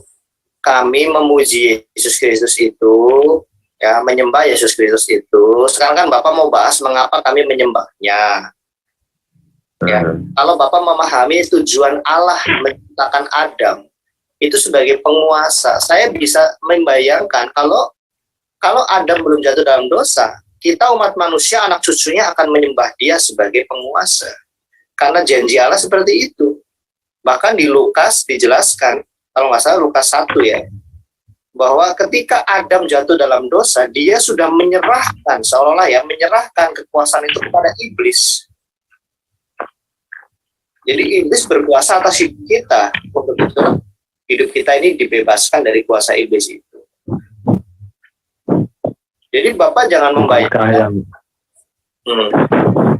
Gimana? Bukankah yang terjadi itu atas kehendak Allah juga? Misalkan Nabi Adam mau makan buah, bukankah semua yang terjadi itu adalah kehendak Allah? Kok jadi Allahnya tidak maha adil? Allah berkehendak manusia tidak masuk dalam dosa, kok Allah berkehendak masuk dalam dosa? Saya kalau dalam iman Kristen tidak mengenal konsep itu, Pak. Artinya kan perantaranya gitu, berkat itulah Anda mengenal mengenal adab gitu. Dulu kan manusia sebelum ada makan buah itu kan telanjang. Gara-gara ada makan buah lah kita mengenal apa ya, tahu malu lah. Ya, tahu dosa ya. Jadi, ya, seharusnya seharusnya Anda bersyukur ya, ada makan buah, ya, Anda bisa lahir ke dunia, punya Tuhan gitu. Enggak dong. Tanpa Adam berdosa, manusia tetap Adam tetap beranak cucu. Karena perintah Allah kepada Adam beranak cucu, penuhilah bumi. Gitu. Justru saya tidak bersyukur. Gitu. Kalaupun saya bersyukur, ketika gini, kalaupun saya bersyukur, kalaupun bukan bersyukur jatuh dalam dosa ya, itu sudah saya terima lah, sudah oke lah, itu sudah nasib gitu. Tetapi bersyukurnya melalui dosa itu kan gini Pak, ketika Allah menciptakan manusia, menurut Bapak Allah sudah tahu belum manusia akan jatuh dalam dosa? Allah pasti sudah tahu. Ya, menurut saya Allah pasti sudah tahu. Nah, jadi kalau kita melihat Allah kan tidak ada dimensi waktu Pak, semuanya pada satu dimensi yang sama. Jadi ketika Allah menciptakan manusia, dia sudah tahu manusianya akan jatuh dalam dosa, tetapi Allah tidak terus sengaja menciptakan manusia untuk berbuat dosa, tidak. Tetapi justru yang harus kita ketahui, ketetapan Allah itu ternyata tidak hanya berhenti pada manusia berbuat dosa. Allah menyatakan kasihnya kepada manusia, yaitu tentang manusia diselamatkan. Bisa saja Allah tidak menyelamatkan manusia loh Pak. Kan sudah terjadi, Allah tidak menyelamatkan malaikat kan. Malaikat ketika berbuat dosa diampuni tidak oleh Allah. Tidak Pak. Tidak ada pengampunan untuk malaikat. Nah, tetapi untuk manusia Allah memberikan pengampunan. Derajatnya sangat tinggi. Adam waktu makan buah itu sudah tahu benar dan tidak nggak? Apa sudah tahu Allah dan benar. Dosa. Sudah tahu hukum dosa nggak? Tidak. Kecenderungan manusia saat itu adalah untuk taat Pak, bukan untuk berbuat dosa. Jadi dulu tuh manusia tuh hanya bisa taat dan tidak taat. Manusia belum tahu ini dosa, ini tidak. Tetapi dia hanya tahu ini saya berbuat taat dan saya berbuat tidak taat. Jadi kecenderungan kenapa dihukum segitu kejamnya ya? Mungkin kenapa ya harus dosanya padahal cuma makan buah dan dia itu belum tahu gitu kalau itu salah apa benar gitu. Kenapa sampai dosanya itu seakan-akan besar banget sampai diwariskan gitu. Padahal dosanya cuma makan buah, nggak habis lagi. Mungkin satu gigitnya. Iya betul. Satu gigit.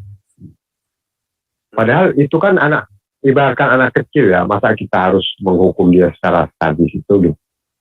Kalau menurut logika kan nggak masuk akal juga ya. Iya benar Pak. Udah, saya jawab ya. Nah gini Pak. Iya. Kalau Bapak punya anak gitu ya, anak Bapak itu mungkin bertahun-tahun tuh hidupnya menurut terus.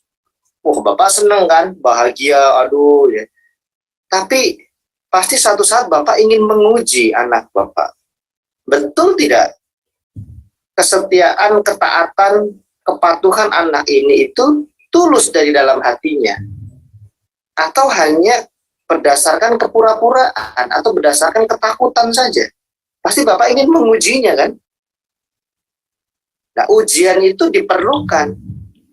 Nah, terkadang ujian yang hanya sifatnya satu kali saja itu bisa membuat hal-hal yang baik yang sudah ribuan kali itu menjadi tidak berarti gitu. Karena yang diuji ini tidak lolos ujian. Nah, Allah itu sifatnya adalah maha adil, Pak, dan maha kasih, bukan maha menghukum. Tidak. Allah tidak memiliki sifat maha menghukum. Nah, Adam yang sangat taat gitu ya. Tetapi Allah yang maha adil, juga memberikan peluang untuk ketidaktaatan, kira-kira seperti itu. Bukan memberikan peluang, tetapi manusia didesain bukan untuk seperti robot. Ketika manusia ini memiliki sifat taat, dia juga ada peluang untuk tidak taat. Saya bisa berikan dalilnya ke Bapak, tapi saya ingin bicara secara umum dulu. Nah, lalu bagaimana keadaan manusia saat itu? Adam saat itu diciptakan kecenderungannya taat, Pak. Nah, jadi sangat besar derajat, sangat tinggi derajatnya ada manusia, sehingga membuat iblis, setan ini sangat iri. Karena Adam atau manusia tidak diciptakan Allah memiliki potensi dosa dari dalam dirinya, Pak. Setan nggak senang, Pak. Karena setan berdosa, jatuh dalam dosa, itu dari dalam diri setan. Nah, kalau manusia tidak, iblis melihat, loh, kenapa seperti ini? Nah, oke ya, sampai sini clear. Jadi, manusia, kenapa tadi Bapak kan bertanya, kenapa ujian yang seolah-olah simpel itu membuat manusia itu jatuh dalam dosa yang sedemikian besar akibatnya, kok nggak adil amat Tuhan gitu. Bukan masalahnya besar kecil ujiannya, Pak, tetapi apa yang ingin dibuktikan dari ujian itu. Gitu loh, Pak. Yaitu, saya merasa nggak realistis aja, karena gini, Adam cuma makan buah ya, itu dosanya sampai diwariskan. Lalu bagaimana dengan Paulus yang memulai hidupnya itu dengan katanya membunuh ya, bahkan hampir semua murid-murid Yesus gitu. Kenapa nggak diwariskan gitu dosanya? Padahal dosa membunuh itu pasti lebih besar daripada dosa makan buah gitu. Paulus mewariskan ke siapa? Kepentingannya apa? Orang sebelum Paulus yang membunuh juga banyak kok. Iya. Jangan bahas Paulus. Paulus nggak diwariskan. Jadi kalau dibandingkan dengan dosa makan buah yang waktu itu juga Adam belum tahu halal haram gitu kan, masih kecil, masih belum punya pengetahuan gitu kan. Kalau dibandingkan dengan dosa Paulus yang bukan diwariskan, malah diangkat menjadi nabi gitu. Mana ada bukan Paulus dosanya diwariskan. Ngawur lah, Ya, zaman waktu itu dulu orang lagi bahas Adam bagus Paulus. Iya, aku kan coba membandingkan aja kan. Terus siapa orang tadi kita lagi bahas masalah ujian Adam kok bahas waris? Ada, Iya. tidak ada mewaris. Kan tadi kita bicara kenapa begini Pak, Bapak jangan terfokus ke makan buahnya gitu loh.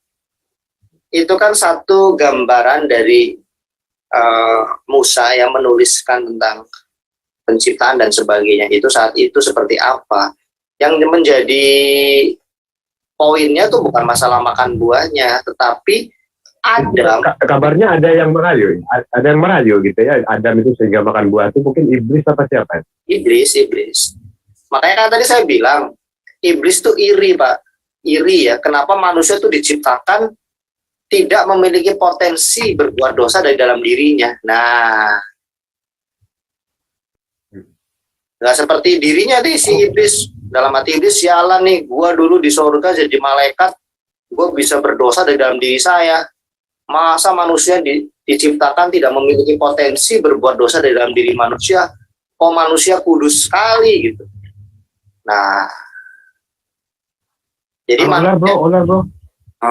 Ular kan ada ular juga nih. Apa yang dikatakan ular itu bro? Ya, jangan bayangkan ular beneran, ya mungkin itu kan ular yang dipakai oleh iblis dalam bentuk ular, tapi intinya si iblis ini Pak bukan ular. Saya lupa itu ayat berapa itu ya, ada ular berkata pada Adam untuk merayu apa.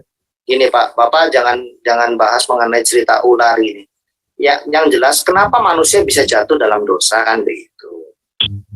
Ini bicara tentang ujian. Allah tidak pernah mencobai. Cobaan itu selalu atas seizin Allah. Cobaan yang atas seizin Allah itu disebut dengan ujian. Nah, jadi manusia gagal dalam ujian itu, Adam.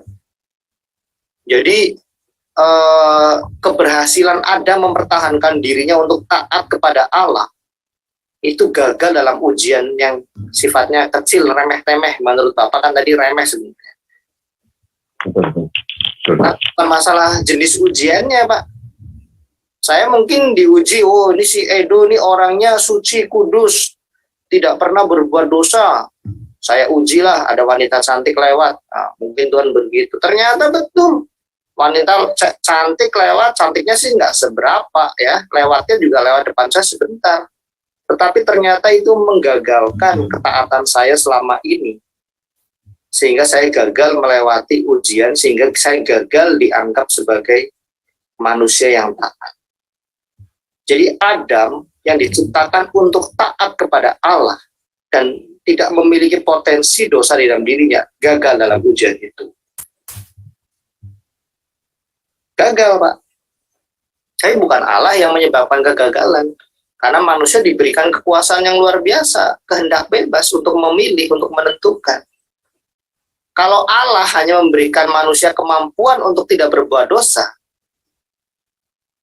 kemampuan untuk taat, itu bukan Allah yang adil. Allah yang adil itu selalu memiliki gini, Pak, memiliki dua sisi gitu ya. Manusia ini bukan robot, diciptakan hanya untuk taat kepada Allah, taat terus begitu. Tapi manusia ini juga diberikan peluang yang sama kuatnya untuk tidak taat. Jadi peluang untuk tidak taat itu sama kuatnya dengan peluang untuk taat. Nah, itu luar biasanya manusia seperti itu, Pak. Nah, manusia bisa saja memilih untuk taat, mengalahkan ketidaktaatan itu. Itu yang diharapkan Allah. Gitu. Ya kan Adam kan, kalau menurut saya kan Adam itu lagi masih belum cukup umur ya untuk diberikan peraturan ya. Memang sih ya ditegur gitu, diberi peringatan. Cuman kan kalau diibaratkan di hukum Indonesia ini kan nggak ada hukuman buat anak kecil lah misalkan yang belum umur untuk dihukum seberat itu gitu.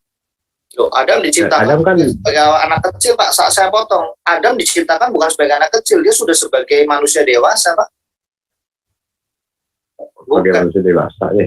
Iya, tidak ada bayi Adam, bayi Hawa. Adam dan Hawa diciptakan dalam. Tapi kan kata Anda tadi belum tahu baik dan buruk gitu. Loh, justru itu kekuatan manusia, bukan baik dan buruk. Jadi ini, manusia tidak diciptakan Tuhan memiliki potensi berbuat dosa dari dalam dirinya. Sehingga kalau tidak ada sesuatu yang dari luar manusia menjatuhkan manusia, manusia akan tetap taat kepada Allah, kira-kira seperti itu. Akan tetap tidak berbuat dosa, tidak mengenal dosa. Itu luar biasanya kita, Pak. Bapak dan saya diciptakan sedemikian hebat sehingga membuat iblis itu menjadi iri. Karena iblis tidak diciptakan, malaikat tidak diciptakan seperti itu. Malaikat masih bisa berdosa dari dalam dirinya, Pak. Nah, ini tidak, manusia diciptakan tidak memiliki potensi dosa dari dalam dirinya. Nah, itu, Pak. Makanya manusia ini memiliki anugerah yang luar biasa. Dia menjadi penguasa. Gitu. Kan Adam diciptakan untuk menguasai. Itu tidak sembarangan. Jadi Adam itu kan belum ini ya, buah pengetahuannya belum dimakan. Artinya kan kalau belum makan buah pengetahuan, artinya belum ada itu, belum ada kan gitu. Belum tahu baik dan salah. Artinya menurut Bapak itu Adam sudah cerdas apa masih itu gitu, belum cerdas gitu? Loh, ini Pak, kalau bicara mengenai kapan manusia mengenal baik dan salah itu ketika sudah diberikan hukum ya, kita bicara hukum Taurat. Bukan ada hukum Taurat kita mengenal gitu kan. Sebelum ada hukum Taurat, Allah tidak memperhitungkan itu sebagai satu pelanggaran ya. Nah, itu nanti Pak, jangan bicara ke situ dulu ya. Saya ingin mengembalikan Bapak on the track ya, supaya Bapak punya sistematika berpikir yang baik sehingga Bapak bisa dialog dengan teman-teman Kristen ini punya sistematika yang baik. Jadi gini, yang Tuhan uji itu Tuhan bukan kurang kerjaan membuat satu sinetron terus bicara masalah cerita buah ini, buah itu, dosa ini, dosa itu. Tetapi saat itu yang dinarasikan adalah dalam ketetapan Allah, dalam rencana Allah, manusia ini adalah manusia yang taat kepada Allah, yang tidak memiliki potensi berbuat dosa dalam diri dirinya. Sungguh luar biasa posisi manusia saat ini. Nah, bahkan manusia ini menguasai bumi. Bahkan iblis pun tunduk kepada manusia, kira-kira seperti itu. Nah, ini yang membuat iblis itu dengan sikap arogansinya dan kepahitannya dalam dirinya, dia merasa perlu menjatuhkan manusia, kan begitu. Makanya iblis berusaha menjatuhkan manusia, dan itu terjadi, dan itu diizinkan oleh Allah sebagai satu cara Allah untuk menguji manusia juga. Mungkin ya saya bisa bayangkan iblis sudah ratusan kali ya menguji Adam gitu. Tetapi Adam selalu taat, atau ribuan kali. Tetapi ada kalanya ternyata itu dalam dosa. Yaitu dosa apa, Pak? Dosa ketidaktaatan. Gitu loh.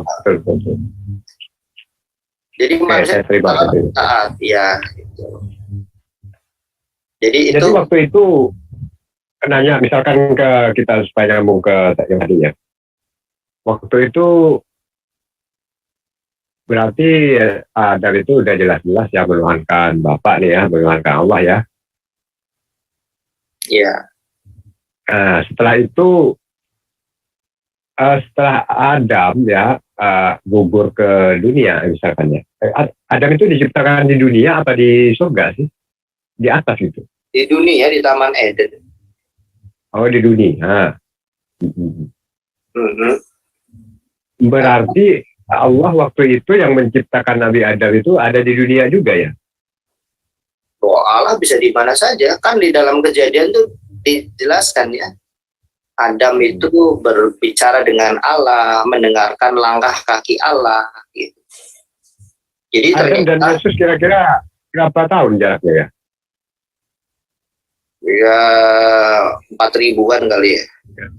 4.000-an ya.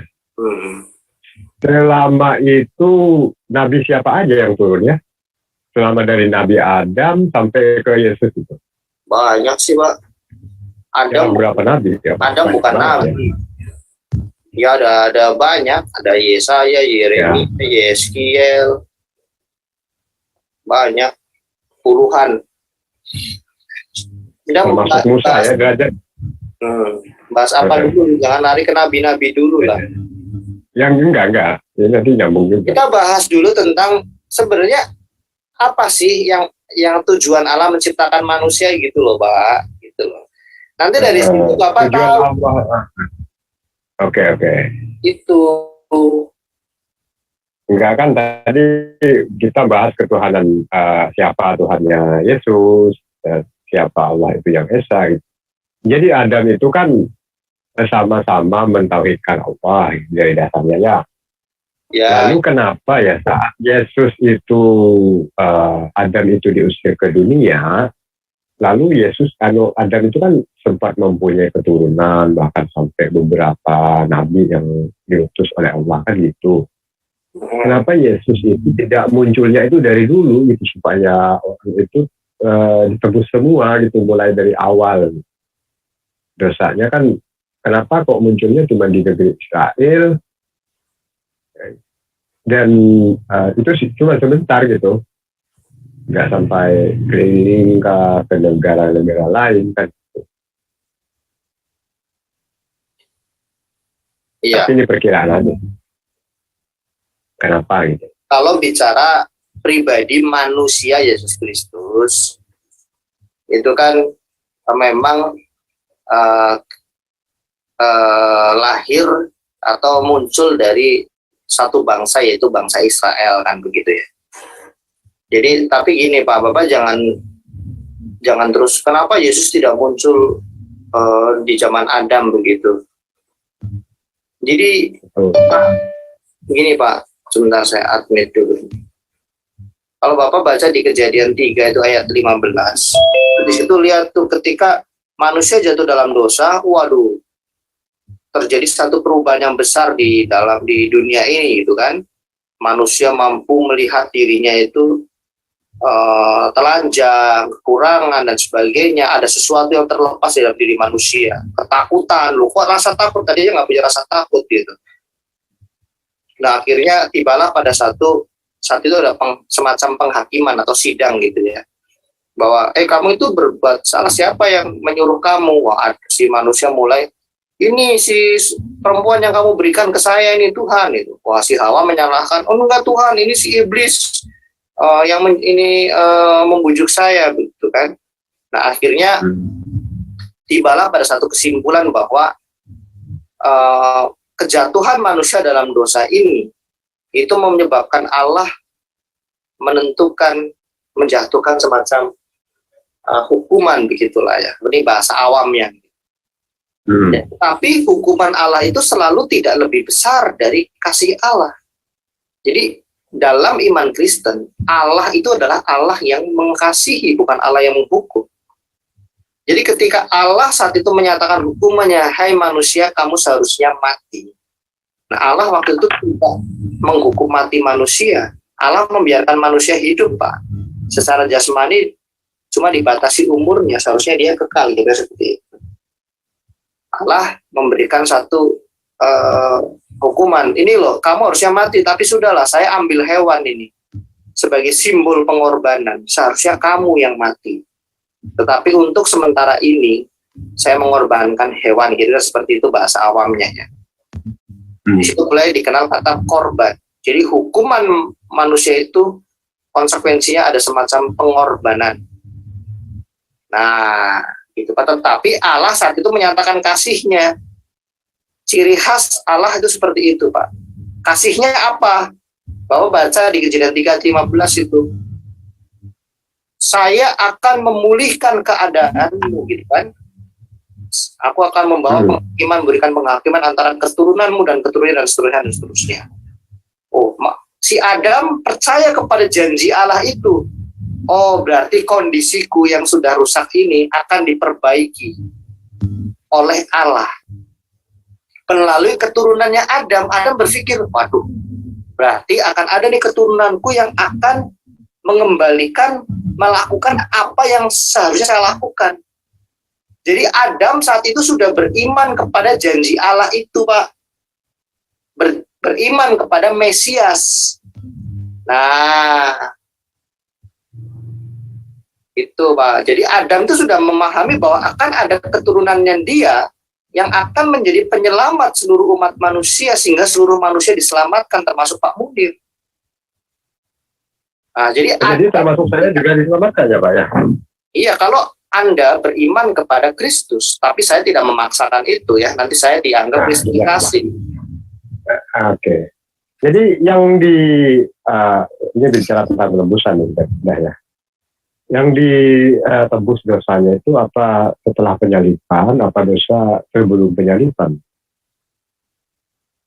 Kan Yesus itu yang disalib itu dalam rangka untuk menebus dosa gitu kan. Lalu dosa siapa aja dan apakah dosa setelah penyalipan atau sebelum penyalipan? Dosa yang mana yang ditebus oleh Yesus? Jadi kalau Bapak baca di Roma ya, saya lupa di Roma 3 atau apa, oleh karena ketidaktaatan satu manusia, sehingga menjalar ke seluruh umat manusia, sehingga manusia itu tidak dibenarkan di hadapan Allah. Karena ketidaktaatan satu manusia, Pak. Jadi yang dimaksud adalah ketika manusia jatuh dalam dosa, gambar manusia setelah Adam itu menjadi rusak, tidak lagi menjadi gambar yang seperti serupa ketika Adam sebelum jatuh dalam dosa. Nah, jadi di situ ada yang disebut dengan dosa asal, Pak, atau sering disebut dosa waris. Artinya manusia mewarisi gambar yang sudah rusak yang Adam miliki, sehingga kecenderungan manusia itu selalu berbuat dosa. Jadi yang dihapuskan oleh Tuhan adalah kutuk dosa itu. Jadi manusia tidak lagi menjadi manusia yang rusak, tetapi manusia yang sudah dosa waris aja gitu. Dosa Ya. waris aja yang ditebus. Dosa asalnya enggak. dosa apa? Dosa asalnya enggak ditebus. Dosa perbuatan mungkin. Dosa asal itu Oh, dari dosa diri, perbuatan. dosa waris. Iya. Kalau dosa perbuatan, ya jadi yang ditebus Allah itu bukan dosa perbuatan. Dosa perbuatan itu sudah dianggap lunas. Jadi manusia masuk surga bukan karena perbuatannya, tetapi semuanya itu akan diperhitungkan sebagai kemuliaan. Seperti apa manusia nanti akan mendapat mahkotanya, gitu kan? Kita bicara dosa asal dulu yang sudah membuat manusia itu kehilangan keselamatan. Manusia seharusnya masuk dalam api neraka, Pak. Nah, tetapi Adam diampuni saat itu dan apabila dia beriman kepada janji Allah. Dan Adam beriman kepada janji Allah itu. Jadi manusia sebelum zaman Kristus, sebelum Kristus datang, itu sudah diselamatkan karena dia beriman kepada Kristus. Itu namanya apa sih? Antisipatif gitu ya. Kalau kita setelah Kristus itu partisipatif. Jadi zaman Adam sudah mengenal, Pak, akan adanya Mesias. Zaman Kristus sudah jelas itu, Pak. Enak ya, misalkan gini ya. Kita tuh kan gini ya, dalam keyakinannya. Ya kan setelah Yesus meninggal gitu kan, itu kita terbebas dari dosa Adam ataupun dosa perbuatan ya gitu ya. Itu artinya kita itu sudah nggak punya dosa lagi gitu kan? Dosa, jadi kita sudah tidak gini. Ketika Bapak percaya kepada salib Kristus gitu ya, kita bicara kelahiran, kematian dan kebangkitannya, kenaikannya, itu satu paket gitu. Itu artinya Bapak sudah tidak mewarisi gambar yang rusak itu. Bapak sudah diperbaharui. Baik Bapak dengan saya. Ini saya bukan terus mengajak, tidak. Artinya antara saya dan Anda sebagai manusia itu bagaimana menerima keselamatan supaya bisa kembali kepada Allah, hidup kekal bersama Allah, dan tidak hidup kekal binasa di dalam kerajaan maut bersama iblis, adalah dengan cara beriman kepada janji keselamatan itu, yaitu Kristus Yesus. Nah, ketika Bapak beriman kepada Kristus, Bapak sudah menerima kelahiran baru itu, hidup yang baru, bukan hidup yang lama. Itu, Pak. Jadi misalkan kita udah pernah mencuri barang orang misalkan ya, misalnya. Misalkan kita udah pernah mencuri barang orang, orang berkali-kali gitu. Dan 2 hari kemudian Yesus ini datang sebagai orang yang mau menebus dosa-dosa kita mencuri itu. Itu berarti kita nggak usah minta maaf lagi kepada orang yang kita zalimi itu. Oh, kita harus mengakui perbuatan kita, misalnya kepada negara. Kalau kita nyolong, ya kita lapor polisi, saya nyolong ini, silakan di penjara, gitu ya kira-kira. Atau saya sudah berbuat sesama manusia, ya saya meminta pengampunan atau maaf dari manusia tersebut. Nah, tetapi yang penting, apakah dosa perbuatan kita sehari-hari itu mempengaruhi keselamatan kita? Kan itu pertanyaannya. Mau saya jawab nggak tuh? Bapak sudah paham belum? Iya, silakan. Jadi yang penting dosa asal yang menyebabkan gambar kita sudah rusak, itu sudah diperbaharui, sudah dihapuskan oleh Allah satu kali untuk seterusnya dan untuk seluruh umat manusia yang percaya kepadanya.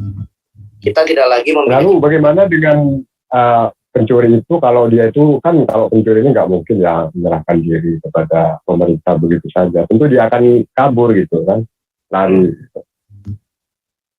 Dan dia percaya gitu. Berarti dia selamat juga dong, walaupun nggak minta maaf pada orang yang dicuri.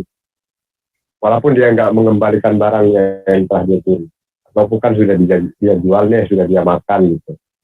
Ya itu namanya menghujat Roh Kudus, Pak. Ketika Roh Kudus sudah diterima dalam diri kita, Roh Kudus membawa dia kepada pengudusan, kemudian dia tidak merespon pengudusan itu disebut dengan menghujat Roh Kudus. Itu tidak diampuni, Pak. Dan itu dia artinya kalau udah mencuri nggak diampuni ya? Oh, bukan seperti itu. Kan tadi Bapak bilang kondisinya dia tidak mengaku dosa, dia tidak memperbaiki hidupnya. Ya nggak bisa begitu. Makanya setiap manusia, setiap orang, setiap hari, setiap saat itu harus selalu mengaku dosa di hadapan Tuhan. Itu yang terpenting. Dan mengaku dosa dan berdamai dengan manusia, sama manusia. Jadi jangan terus. Kalau yang damai nggak bisa masuk Kristen dong. Kenapa? Kalau nggak bisa berdamai, kalau nggak bisa mengembalikan barang yang kita curi, nggak bisa masuk Kristen kalau gitu ya. Nggak diterima Yesus ya. Nggak selamat maksudnya. Ya, maksudnya kan kalau tadi kita belum berdamai, belum mengembalikan uang yang kita curi, itu kan artinya Roh Kudus nggak akan terima kan gitu, dan nggak akan diampuni kata Bapak tadi. Jadi gini, nggak bisa masuk Kristen. Gini Pak, yang bisa mengatakan diampuni dan tidak diampuni tentu yang memiliki otoritas, yaitu hakim yang adil gitu kan, yaitu Raja kita Yesus Kristus. Tetapi bagaimana kita memastikan diri kita ini diselamatkan? Nah, kan itu pertama gini ya, kan Bapak sudah menerima janji keselamatan itu. Oke, saya percaya bahwa keselamatan ada dalam Kristus. Oke, bagaimana saya kemudian dipastikan? Itu ya ada yang namanya dimeteraikan dengan Roh Kudus. Bapak menerima Roh Kudus melalui baptisan. Lalu bagaimana? Apakah hanya baptisan? Tidak. Ternyata baptisan itu sebagai tanda lahir baru. Bapak sudah dalam hidup yang baru, hidup di dalam Roh. Nah, lalu bagaimana keselamatan itu tetap ada dalam kita dan kita tidak terhilang dari keselamatan? Karena keselamatan tidak bisa hilang. Keselamatan bicara satu pribadi itu Yesus Kristus. Tetapi manusia bisa membuat dirinya terhilang karena manusia tidak bertanggung jawab. Jadi kata tanggung jawab ini penting, Pak. Makanya ada dikatakan kerjakanlah keselamatanmu dengan takut dan gentar. Ini bicara tanggung jawab, bukan bicara perbuatan. Manusia tidak akan pernah terlepas dari dosa selama di dunia, Pak. Masih nyolong, masih ini. Itu tidak mempengaruhi keselamatan. Tetapi yang terpenting adalah manusia menunjukkan tanggung jawabnya. Jadi kalaupun saya hari ini nyolong ya, saya lupa meminta maaf atau apa, terus kemudian saya mati, apakah saya kehilangan keselamatan? Tentu tidak. Yang terpenting kita sebagai manusia menunjukkan diri kita manusia yang bertanggung jawab. Setiap hari kita perlihatkan kepada dunia ini. Saya ini manusia Kristen saya manusia dalam Kristus atau disebut Kristen yang sudah menerima kehidupan baru di surga. Kewarganegaraan saya sudah bukan di dunia lagi. Ketika saya dibaptis, artinya dilempar ke neraka juga? Tidak, Pak. Nggak ada, Pak. Di dalam iman Kristen itu tidak ada kita masuk neraka dulu, habis itu masuk surga. Tidak ada. Sekian ratus tahun disiksa, tidak. Itu kalau neraka kekal itu ya? Begini, Pak. Neraka itu tidak diciptakan untuk manusia. Itu ada ayatnya. Neraka itu diciptakan untuk iblis dan para malaikatnya. Untuk itulah Allah yang maha adil menyatakan keadilannya. Sudahlah manusia, kamu percaya kepada kasih karunia Allah, kamu akan menerima hidup yang baru. Yang terpenting adalah kamu menunjukkan tanggung jawab dan kamu memberitakan keselamatan itu kepada seluruh umat manusia. Makanya Yesus mengatakan beritakanlah Injil gitu kira-kira ya. Jadikanlah semua bangsa muridku dan baptislah mereka dalam nama Bapa dan seterusnya. Itu artinya manusia ini diberikan tanggung jawab untuk memberitakan keselamatan ini. Ini yang dilakukan oleh Adam sejak pertama, anak cucunya diajarkan tentang iman kepada Kristus, kepada Mesias. Bangsa Israel juga diajar seperti itu. Dan sekarang kita disebut dengan Israel rohani seluruh dunia ini. Jadi betapa indahnya Allah yang adil, Allah yang luar biasa, yang memang menciptakan manusia ini untuk tujuan yang baik, bukan tujuan yang buruk. Kalaupun ada manusia ini, ya silakan. Ini kan kalau kita Kristen di Kristen ya, semua itu kan masuk surga nih, percaya gitu kan. Berarti udah nggak ada lagi gitu ya, dosa sama pahala itu udah nggak berarti mungkin. Tidak Pak, tidak, iya betul. Tidak menyelamatkan. Di dalam iman Kristen sepenuhnya keselamatan itu karena kasih karunia. Di mana ya? Efesus kali ya, Efesus 1 ya. Dan diterima, jadi kita diselamatkan oleh kasih karunia, bukan oleh perbuatan kita. Kayak karena kasih karunia kita diselamatkan oleh iman. Jadi kasih karunia diberikan dan kita terima oleh iman kita. Nah, itu Pak.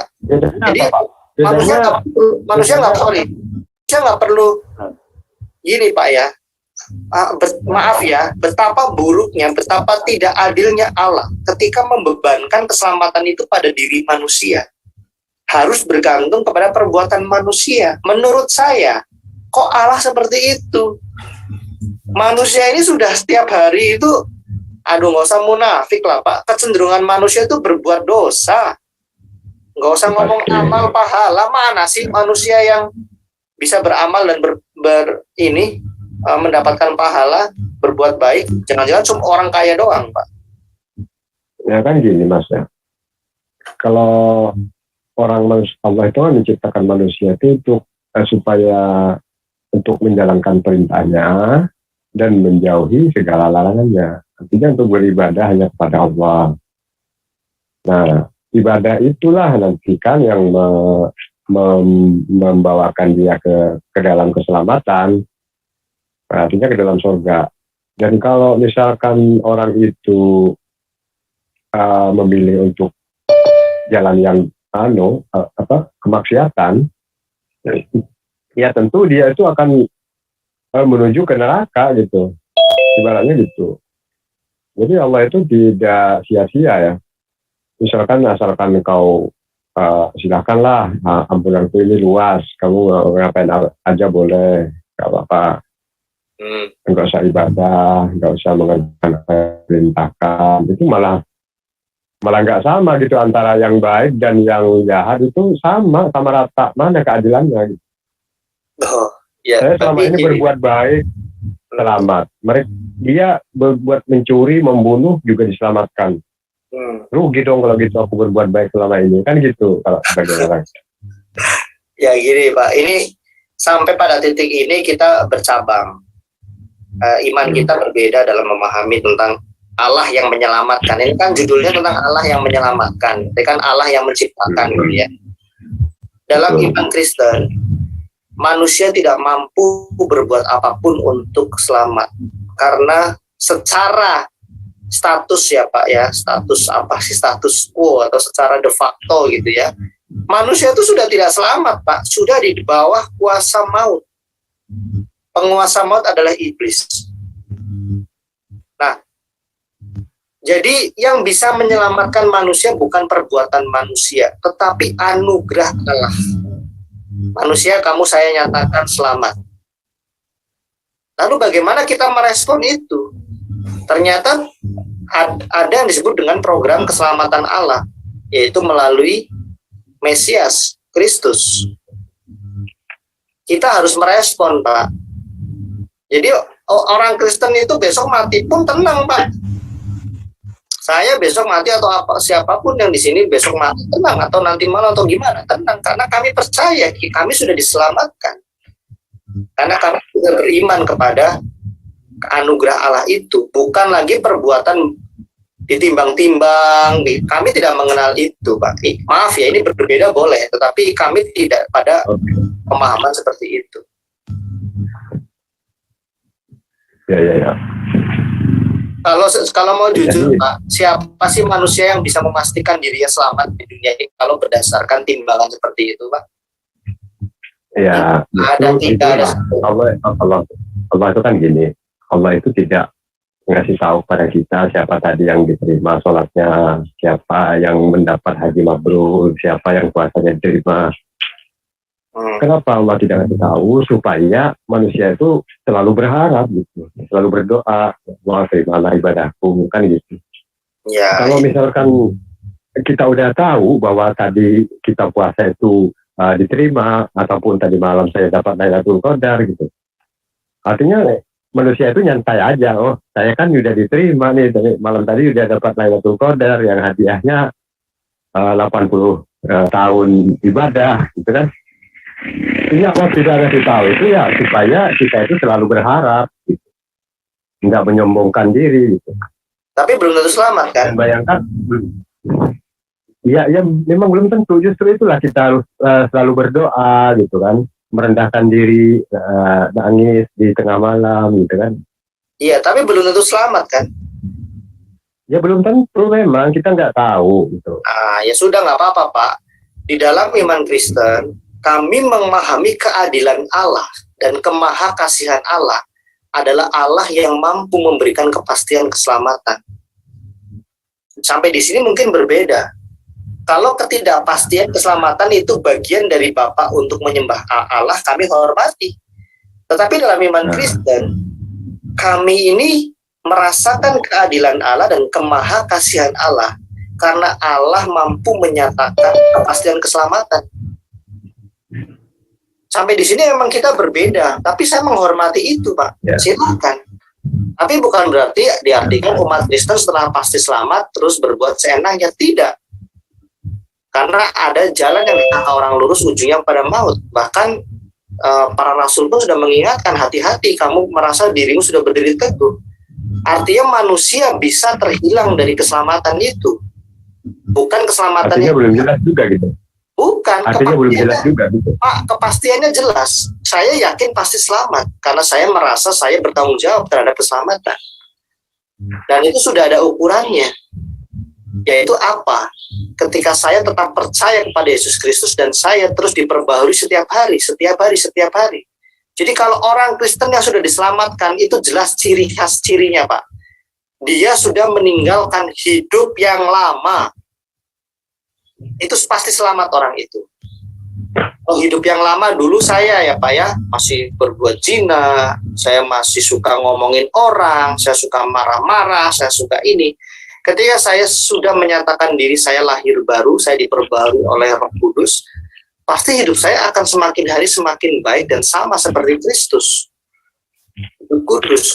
Karena tanpa kekudusan tidak seorang pun melihat Allah. Jadi jelas Pak, pasti selamat. Kalau tidak pasti selamat, menurut saya Allah tidak adil.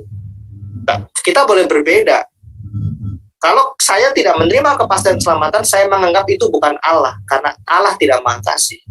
Tetapi Allah yang saya sembah ternyata tidak seperti itu. Allah yang mampu menyatakan, Edo, kamu selamat.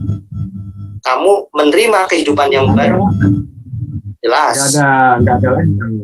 Kenapa di Kristen itu ada doa? Itu buat apa itu doa? Berdoa mengucap syukur. Yesus Kristus saja berdoa. Doa itu disebut nafas hidup, begitu ya. Ketika kita berdoa, maka diartikan bersyukur, Mas? nggak jelas suaranya, Pak. Enggak, kok berdoa diartikan bersyukur gitu. Ya berdoa kan bagaimana kita berkomunikasi dengan di dalam roh ya. Kita berkomunikasi, berhubungan dengan kita. Membangun satu hubungan. Ya kan, seharusnya gini ya, kalau udah diselamatkan itu ya udah nggak usah ibadah hari Minggu capek-capek gereja gitu kan, analogi. Oh bukan Pak. Jadi gini juga, Pak. kita kan udah Salah Pak. Gitu. Gini Pak ya, saya ulangi lagi. Di dalam iman Kristen, keselamatan itu bicara kepastian. Kepastian itu bicara tentang status kita, tetapi bicara tentang jalan. Ya, jadi iman Kristen itu bukan, keselamatan bukan masalah status, kamu selamat dan tidak selamat, tidak Pak. Keselamatan itu bicara kepastian, statusnya salah satunya, tetapi bicara tujuan. Makanya dikatakan di 1 Petrus 1 kalau tidak salah, dari situlah kita akan menantikan, maksudnya di sorga, juru selamat kita loh. Kan kita sudah menerima juru selamat di dunia ini, kenapa dari sorga kita menanti juru selamat?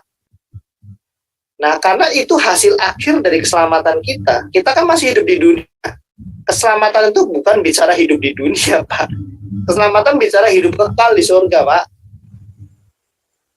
Ya. Itu.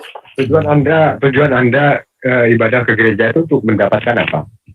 Bersyukur. Mendapatkan pahala. Bukan, bersyukur atas kasih karunia keselamatan yang Tuhan berikan. Jadi kalau orang Kristen masih tidak tahu bersyukur, itu diragukan apakah dia sudah menerima keselamatan itu. Karena Kalau keselamatan nggak bersyukur itu dosa apa enggak? ya Kalau dosa nggak lah, Pak. bersyukur dosa enggak? Berdosa lah. Berdosa itu kurang ajar. Artinya nanti masuk neraka juga kalau dosa ya? Loh, enggak dong. Enggak. Manusia itu sudah diselamatkan bukan berarti terbebas dari dosa. Jadi gini Pak, Ya, kalau manusia enggak apa-apa, walaupun berdosa enggak apa-apa, walaupun berdosa enggak apa-apa, yang penting enggak masuk neraka. itu namanya belum lahir baru. Kalau orang yang sudah lahir baru menerima kehidupan baru yaitu keselamatan. Kalau saya ngomong lahir baru, Bapak jangan bingung ya. Lahir baru artinya kami sudah menerima keselamatan itu, kepastian keselamatan itu. Nah, itu kalau orang sudah menerima, sudah lahir baru, itu pasti hidupnya akan dipimpin oleh Roh. Dia tidak mungkin melakukan perbuatan-perbuatan yang menunjukkan kehidupan lamanya. Dia tetap akan berdosa. Ke gereja terus lagi ya. Ya, ke gereja, karena itu hargailah pertemuan-pertemuan ibadah, kan ada ayatnya tuh ya, Rasul Paulus. Tapi banyak kok Pak, saya lihat itu banyak orang Kristen itu kalau bahkan ada yang ke gerejanya itu setahun ada berapa kali cuman gitu. Bahkan sebulan mungkin ada 2 kali kadang-kadang. Itu gimana?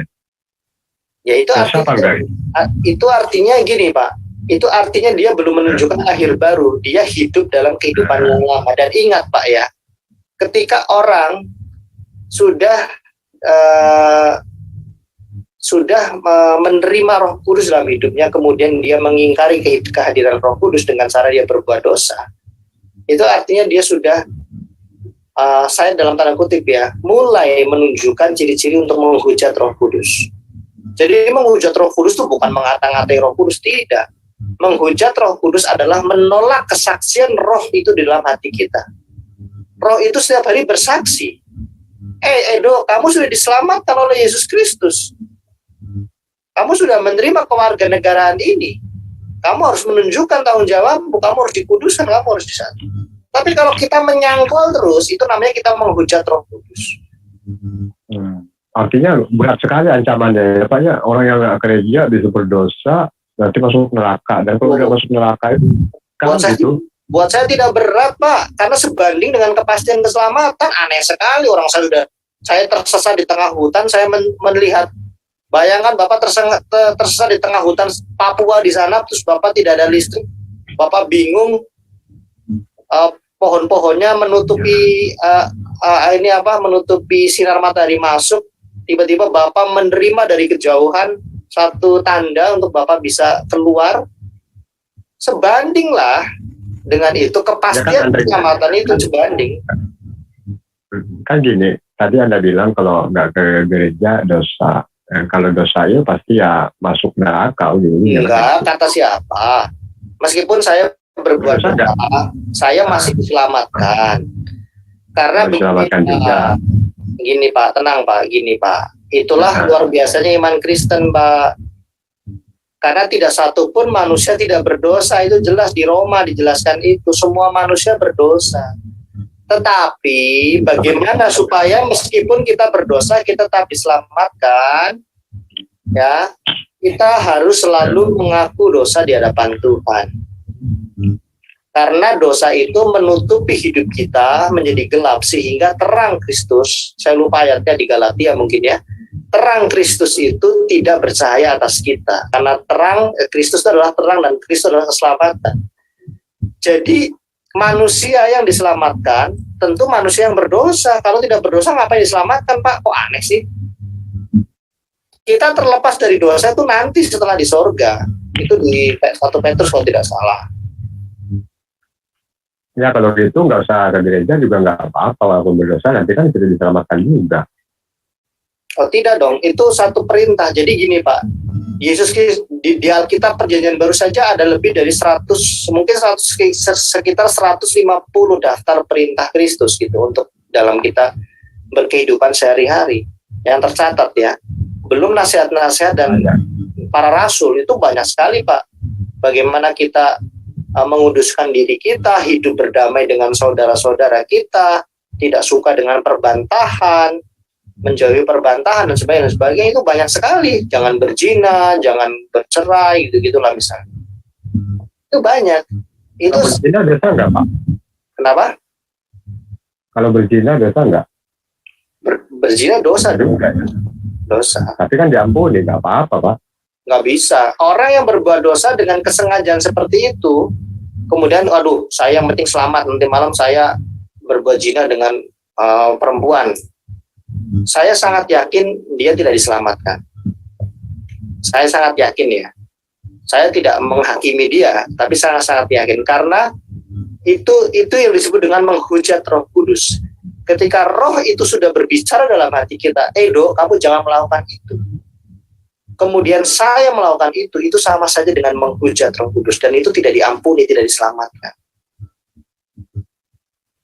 Jadi dosa-dosa yang dilakukan dengan sengaja itu adalah satu ciri bahwa orang itu sudah mulai menghilangkan diri dari keselamatan.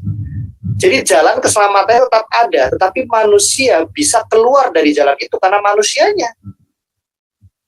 Itu yang disebut dengan tanggung jawab keselamatan. Karena itu kerjakanlah keselamatanmu dengan takut dan gentar. Itu bicara tanggung jawab. Gitu loh. Kalau dosa-dosa yang tidak sengaja tapi kita ingat, makanya kalau malam itu berdoalah sebelum tidur. Tuhan, ampunilah setiap pelanggaranku, baik yang saya sengaja dan tidak sengaja. Yang saya ingat adalah ini yang tidak ingat tolong Tuhan ampuni dan sebagainya. Berikan hikmat, pengetahuan, dan kasih karunia-Mu dalam kehidupan saya untuk saya bisa semakin dikuduskan. Justru kita diselamatkan ini untuk dikuduskan, gitu Pak. Tapi yang paling indah dalam iman Kristen adalah Allah yang adil, Allah yang maha kasih menurut kami, dan menurut yang kami imani adalah Allah yang memberikan kepastian keselamatan. Kalau tidak memberikan kepastian keselamatan menurut kami, itu adalah bukan Allah. Itu adalah yang di luar Allah. Saya tidak tahu apa, tapi yang jelas yang di luar Allah selalu bicara tentang kuasa maut, yaitu iblis. Oke. Yang masuk neraka di Kristen kan ada. Itu yang contohnya yang bagaimana? Orang Kristen sejati tidak ada yang masuk neraka, Pak. Yang menyebut dirinya Kristen, Yang masuk neraka itu yang gimana? yang tidak lahir baru, masih dalam kehidupan yang lama. Gini loh Pak, kalau melihat orang Kristen yang diselamatkan, itu cirinya gampang Pak. Orang itu tidak dalam kehidupan yang lama. Dia lebih baik dari kehidupan sebelumnya. Itu yang namanya diperbaharui. Misalnya nih Pak, kemarin Bapak melihat Edo itu orangnya suka mengata-ngatai Bapak. Kalau saya setiap hari mengata-ngatai Bapak, itu belum tentu saya lahir baru Pak. Kan itu salah satu analogi yang paling simpel begitu. Kalau saya suka nyolong, saya masih suka nyolong, itu bukan orang yang sudah lahir baru. Justru dikatakan akan 7 kali lipat lebih jahat dari sebelumnya. Itu nyata Pak. Orang Kristen yang tidak lahir baru, dia akan lebih jahat, dan membawa dia kepada ketidakselamatan. Itu banyak Pak. Bahkan dikatakan Tuhannya maha pengampun. Oh, pengampunan itu bukan. Kalau kita punya Tuhan pengampun kan nggak apa-apa gitu, asalkan kita masih percaya. Loh, kalau mau pengampun ngapain berbuat pahala Pak? Jadi ginilah, saya nggak mau menyinggung ke arah situ ya. Tetapi manusia ini, manusia yang tadi saya udah jelasin ya, diciptakan dengan derajat yang luar biasa. Bukan robot, jadi kita juga tidak boleh terus mengatur-ngatur Allah. Tuhan ampuni, engkau kan maha pengampun. Nah itu namanya kurang ajar. Berlindung di balik kemahaan Tuhan, sehingga seolah-olah kita tuh berhak untuk mendapatkan kemahaan Tuhan itu. Maha pengampun, artinya kita diampuni. Maha pengasih, artinya kita ini dikasihi. Nah seperti itu Pak.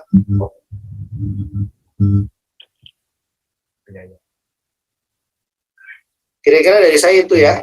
Mungkin teman-teman yang lain mau menambahkan. Saya senang ngobrol dengan Pak Munir. Silakan yang lain teman-teman. Muslim yang lain yang mau nambahkan silakan.